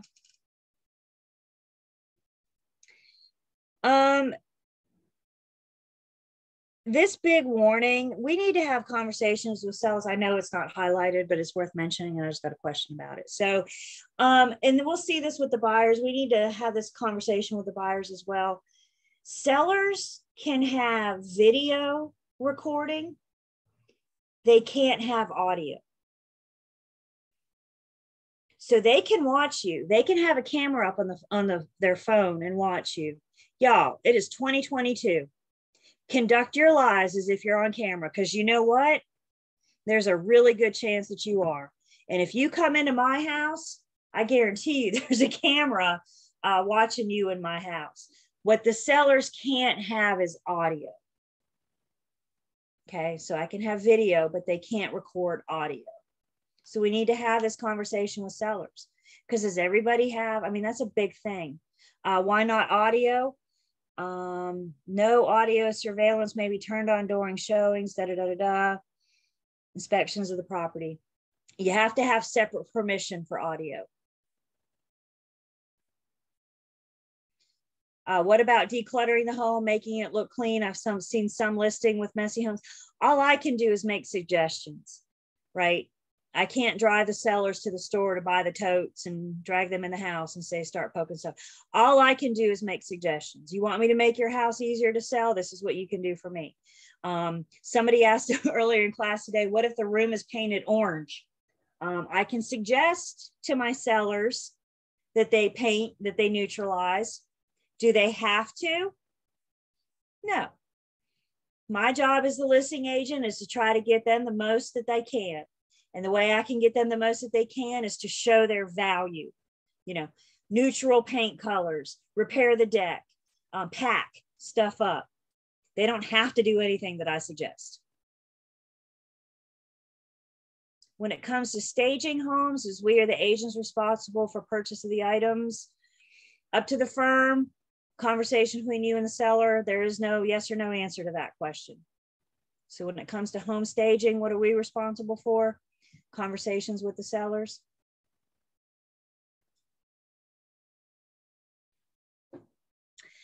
Okay, so video, yes, camera, no. And I always tell my buyers, look, they're not supposed to have audio, but just in case, careful what you say. I'm not worried about the buyer walking in the front door going, ooh, look at that carpet, that's tacky. Whatever, that's their opinion and they're entitled to that. What I'm worried about is the buyer standing there going, oh my God, this is my dream house. I will do anything for it. If the seller had audio, what did they just hear? Cha-ching, cha-ching, cha-ching. So caution your buyers. I've had buyers, they're so cute. They're like terrified to say anything in the house until we get outside. And we hit the driveway, they're like, oh my gosh, I really liked it. Great house. And if that's what makes them the most comfortable, by all means. Earnest money, how the firm handles earnest money, if the firm does or does not handle earnest money. We're going to talk all about earnest money and license law and commission rule. So we'll see this again several more times. Seller representation to the firm, the things that the seller represents to the firm.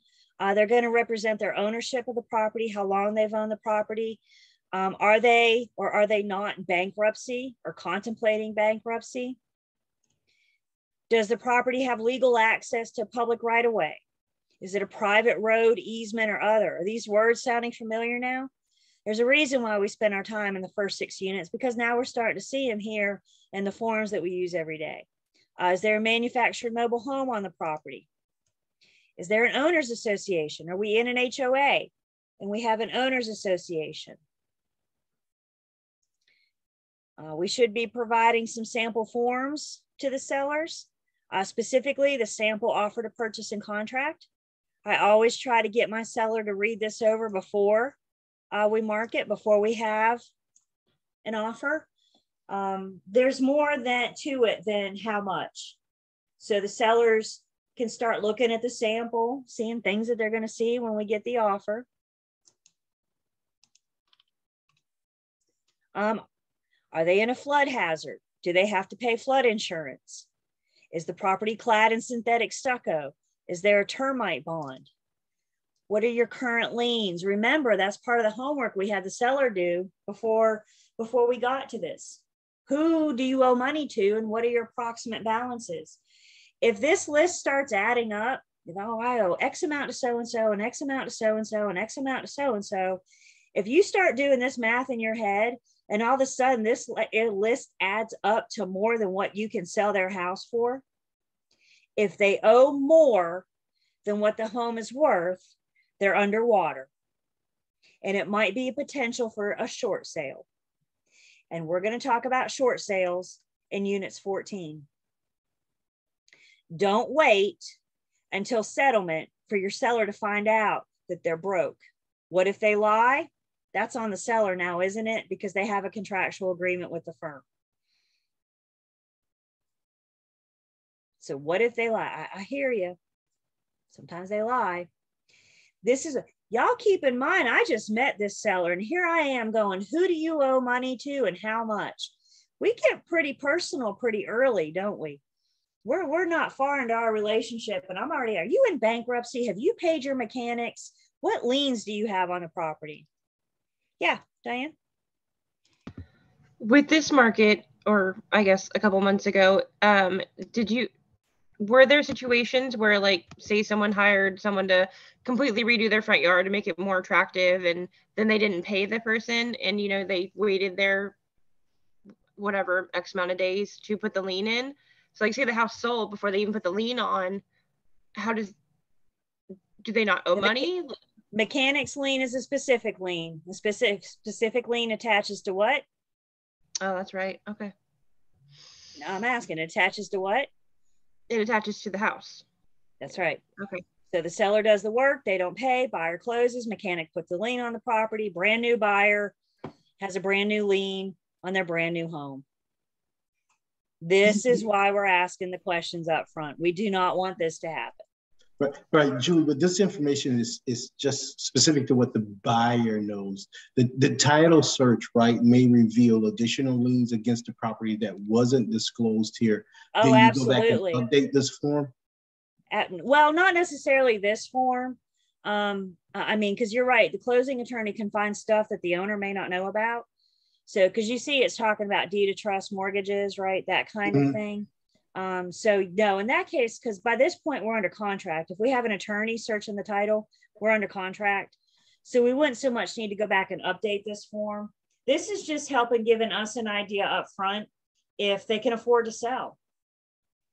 Because if they're underwater, that means they're going to have to bring money to the closing table. There are times when the seller has to bring money to closing. And we're just trying to warn them up front that that's going to happen. And Julie, with that question, title insurance would cover the discrepancies of the new owner if it couldn't have been discovered prior to settlement. That's what title insurance is for, to protect the new owner.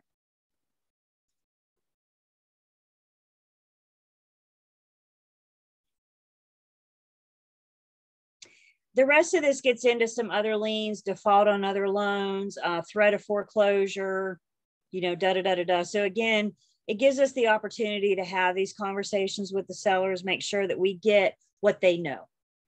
We're trying to get the information that they know. So if they are underwater, if they owe more than the property's worth, okay, so you're going to have to bring money to closing.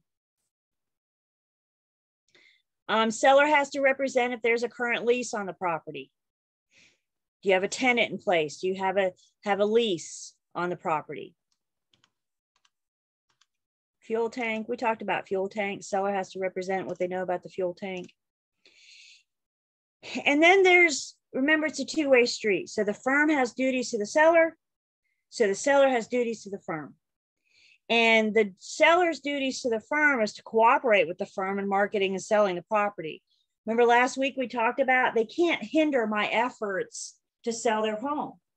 They can't hire me to list their property and then never allow a showing. It's hard for me to sell your house if I can't get a buyer in the front door.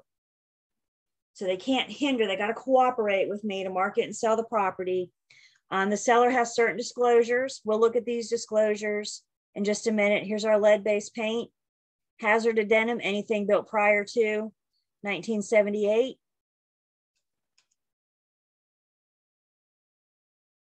Making the property available for showings. If it's in an HOA, providing restrictive covenants, bylaws, owner association. Seller has a duty to deliver what?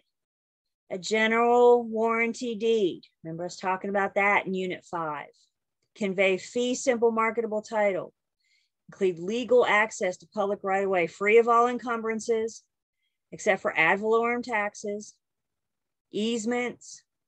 That's just that whole paragraph is a review of units like 4, 5, and 6, something like that.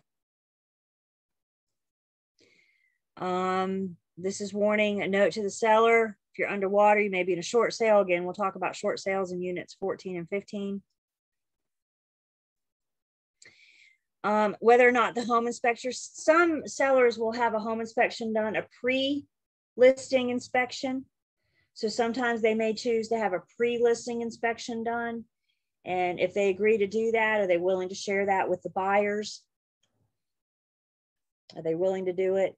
Photographs and other materials, again, not highlighted. So I'm just going to mention this real quick because I think it's important that we understand. When I show up to take pictures of your home, that's my material. Those are my pictures. And even though it's of your home, I have the right to those pictures. And if I lose the listing and another firm gets it after me, they better show up and take their own pictures.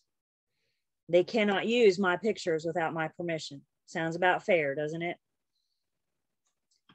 Make sure when your buyers, flip this coin just a second, when you're showing buyers, when you're in the property with buyers, when you're taking pictures, when you're taking video, make sure you're only focusing on the space.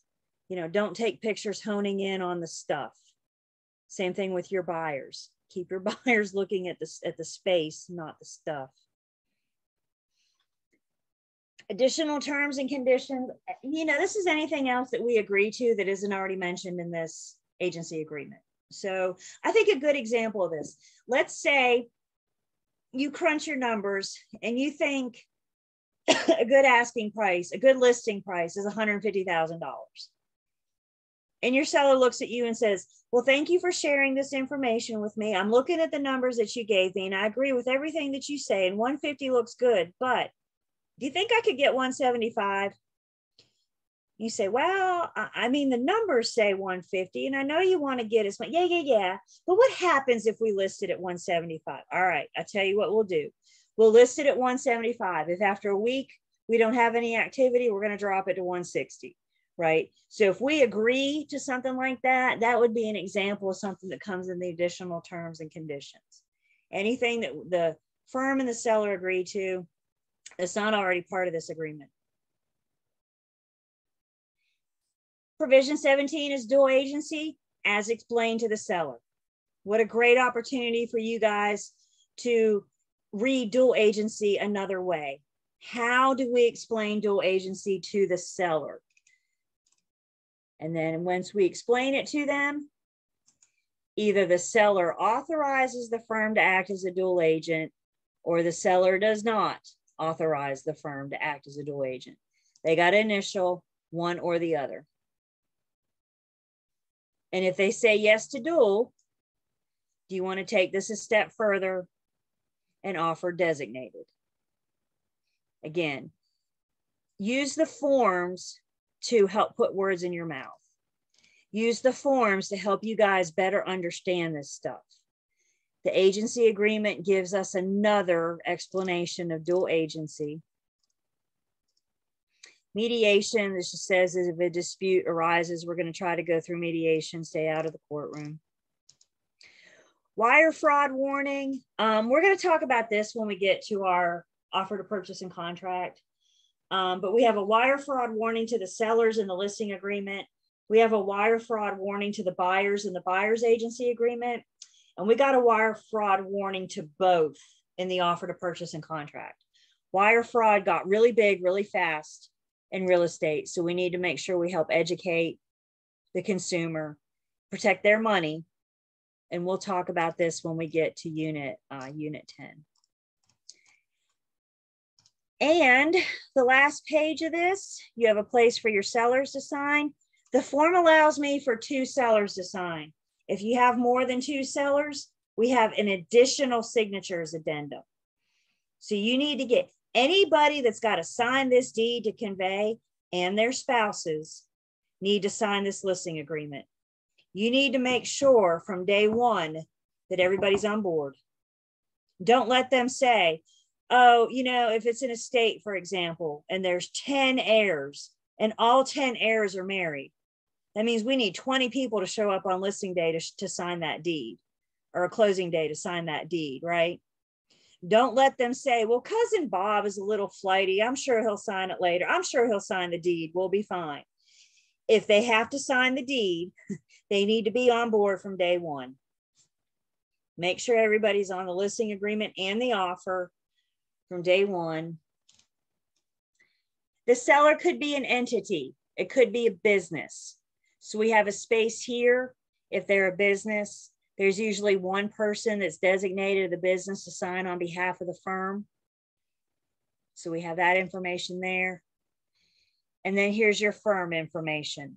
Who's the firm? The firm license number, firm phone, office address, individual agent's signature with the individual license number, and then their contact information.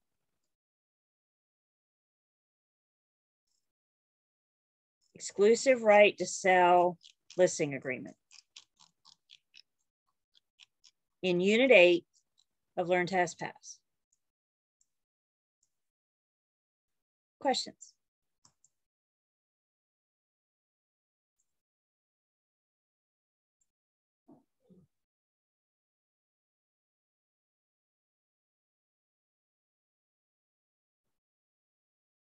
Okay.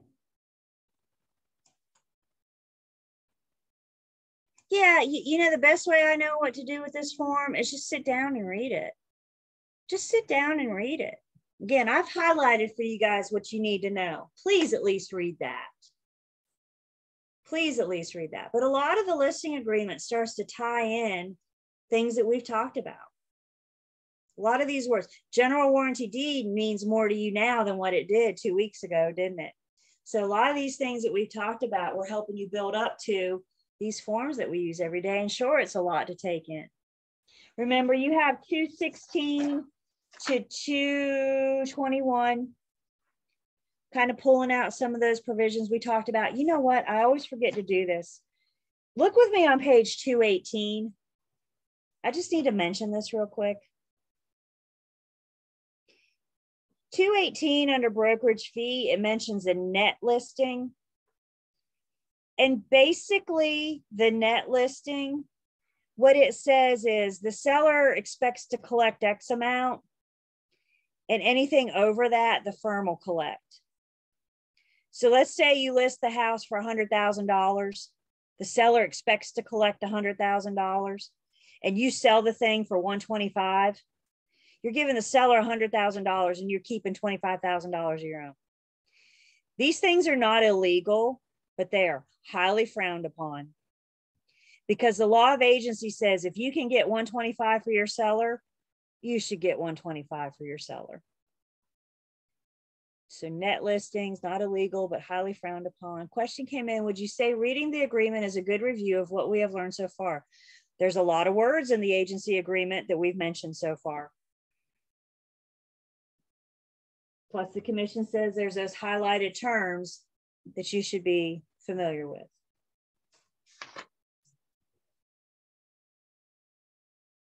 Questions on the listing agreement?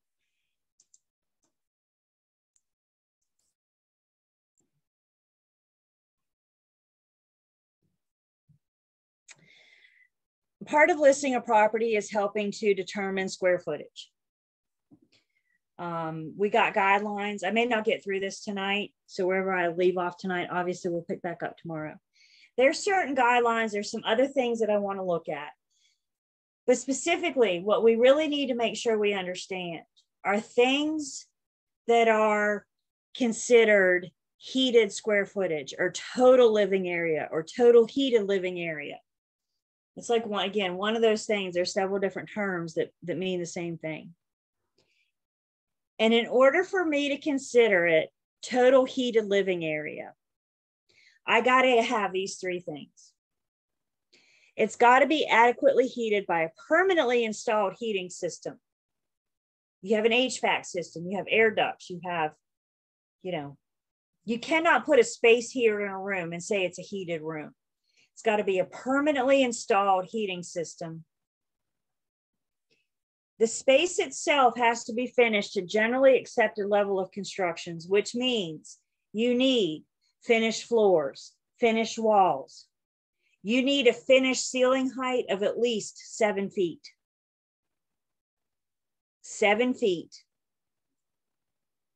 If you're in like a bonus room in the attic and those walls, those ceilings slope a little bit, the slope ceilings have to be at least 5 feet. So 7 feet, unless you're in a bonus room upstairs in the attic with sloped walls, then it's 5 feet. And it's got to be directly accessible from other heated living space. So you need to be able to go from room to room to room and still have adequately heated permanent space. You might have, for example, a finished room over the garage. Like you have an area over the garage that's been finished. Maybe it's a bedroom or a kid's room or something. By the way, finished room over a garage or a frog. Okay, finished room over garage. If you have a frog over the garage and you have to walk through the garage to get to the stairs, you cannot count that bonus room in your total heated living area because it's not directly accessible. So if you walk through the garage to get to the stairs, to get to the finished room upstairs. I can advertise it.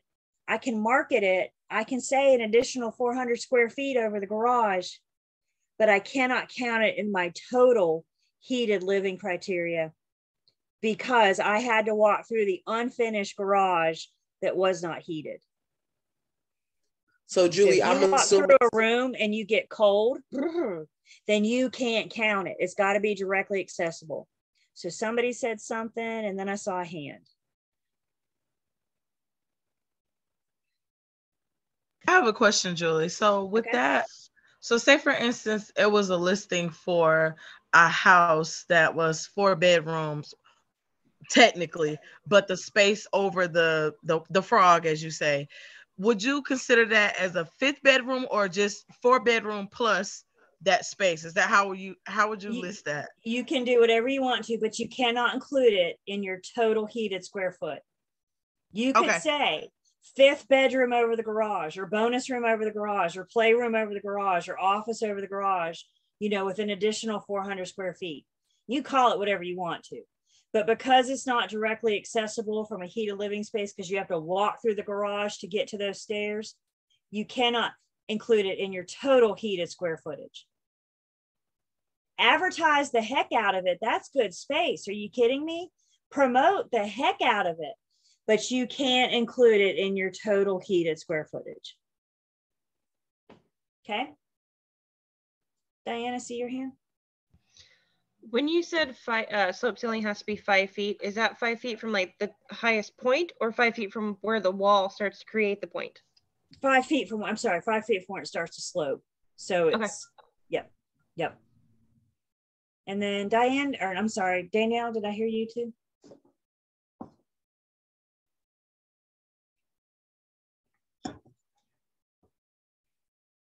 Yes, I'm sorry, Julie. I was asking the way that you were saying it was total heated space. Is that how it's listed on MLS as total heated space? I think they have total heated. Zillow might call it heated living area criteria. Realtor.com might call it total heated living space, right? So it's one of those, sure, good times, huh?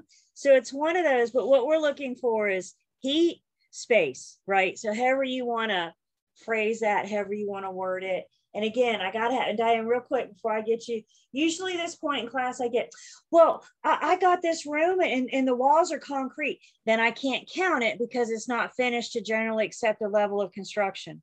Well, I have this space. 3 criteria. In order for you to count it as total heated living area, heated space, whatever, it has to have. So before you start asking me about the personal space in your house or that room you saw one time, ask yourself, does it have these 3 criteria? Everybody with me? It's got to have the 3 in order for me to count it. Diane? You kind of answered. I was just going to ask about a sunroom, even though it's fully enclosed, but it's still glass. So. Yep. And again, you guys, like you can't, like I said, you can't have it, you know, it's got to have adequate heating. Please note, this says heat. This does not say cool. AC is not a requirement. It's a luxury. Heat is a requirement.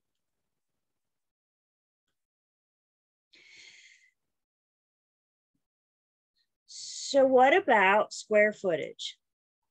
Square footage is not a material fact. Square footage is not a material fact. However, if we advertise the square footage, we're liable for its accuracy.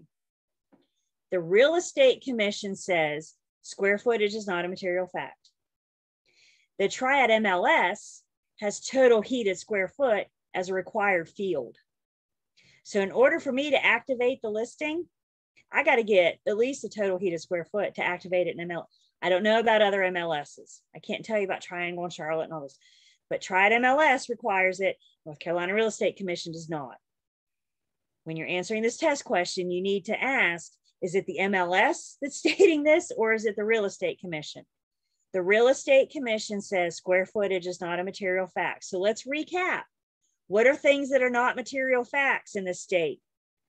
Stigmatized properties, the presence of convicted sex offenders nearby, and now we can add square footage.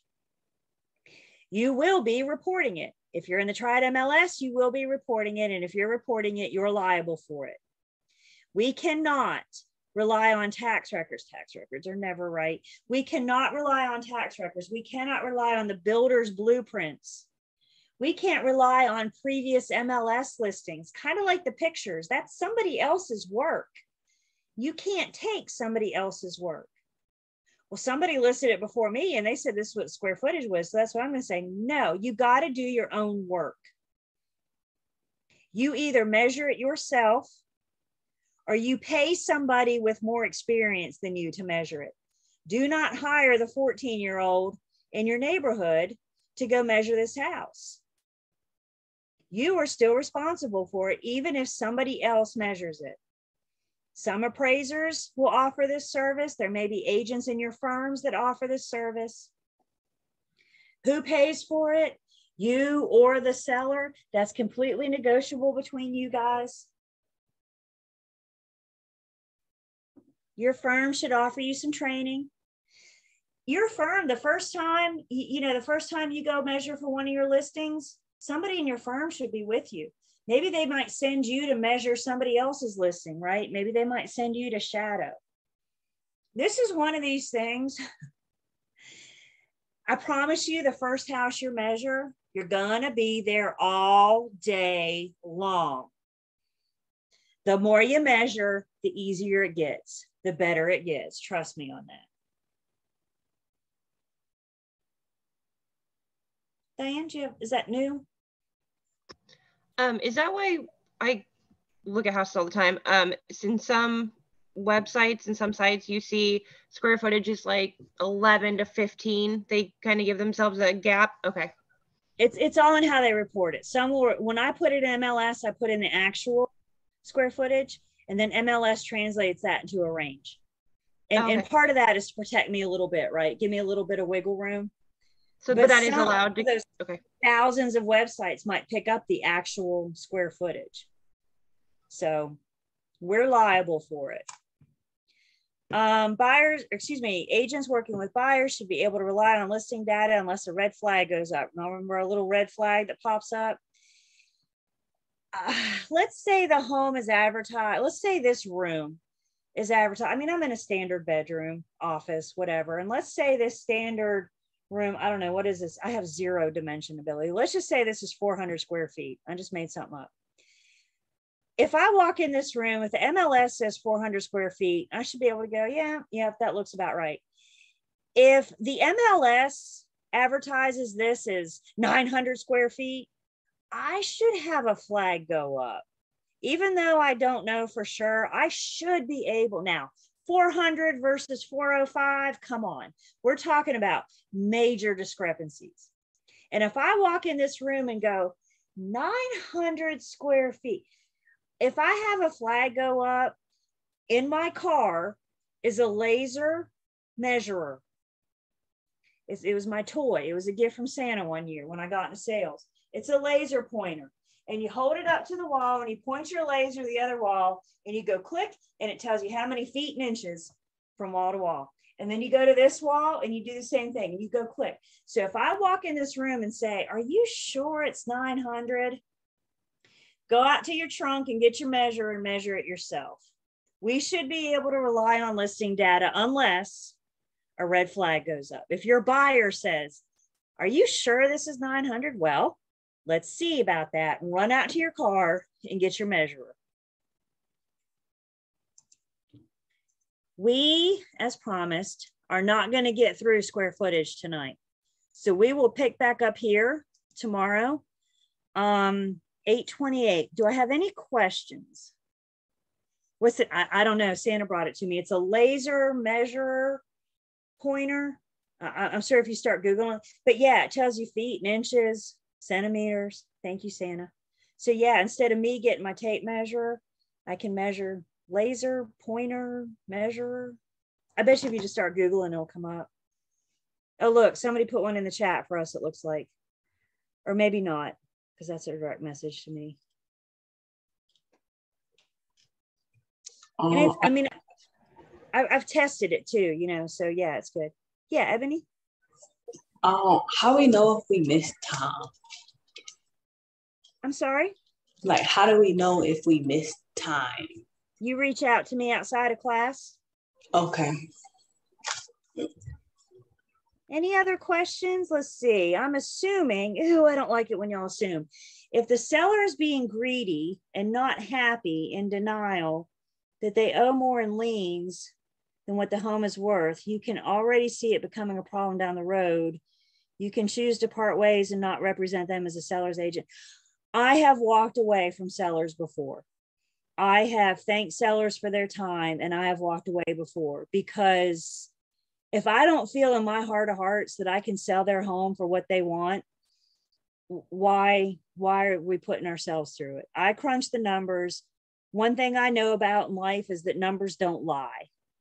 So when I crunch the numbers, when I look at comps, and I just don't think that there's any possible way I can sell their house for what they want, me personally, thank them for their time.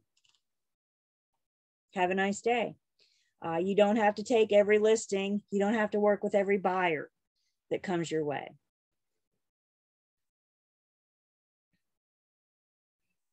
Any other questions or comments? We covered a lot tonight, I know. So everybody sleep fast, work hard tomorrow. We'll pick up. We got more to talk about with square footage. I'll see you guys tomorrow night. Thank you. Does the study group need me to stay on?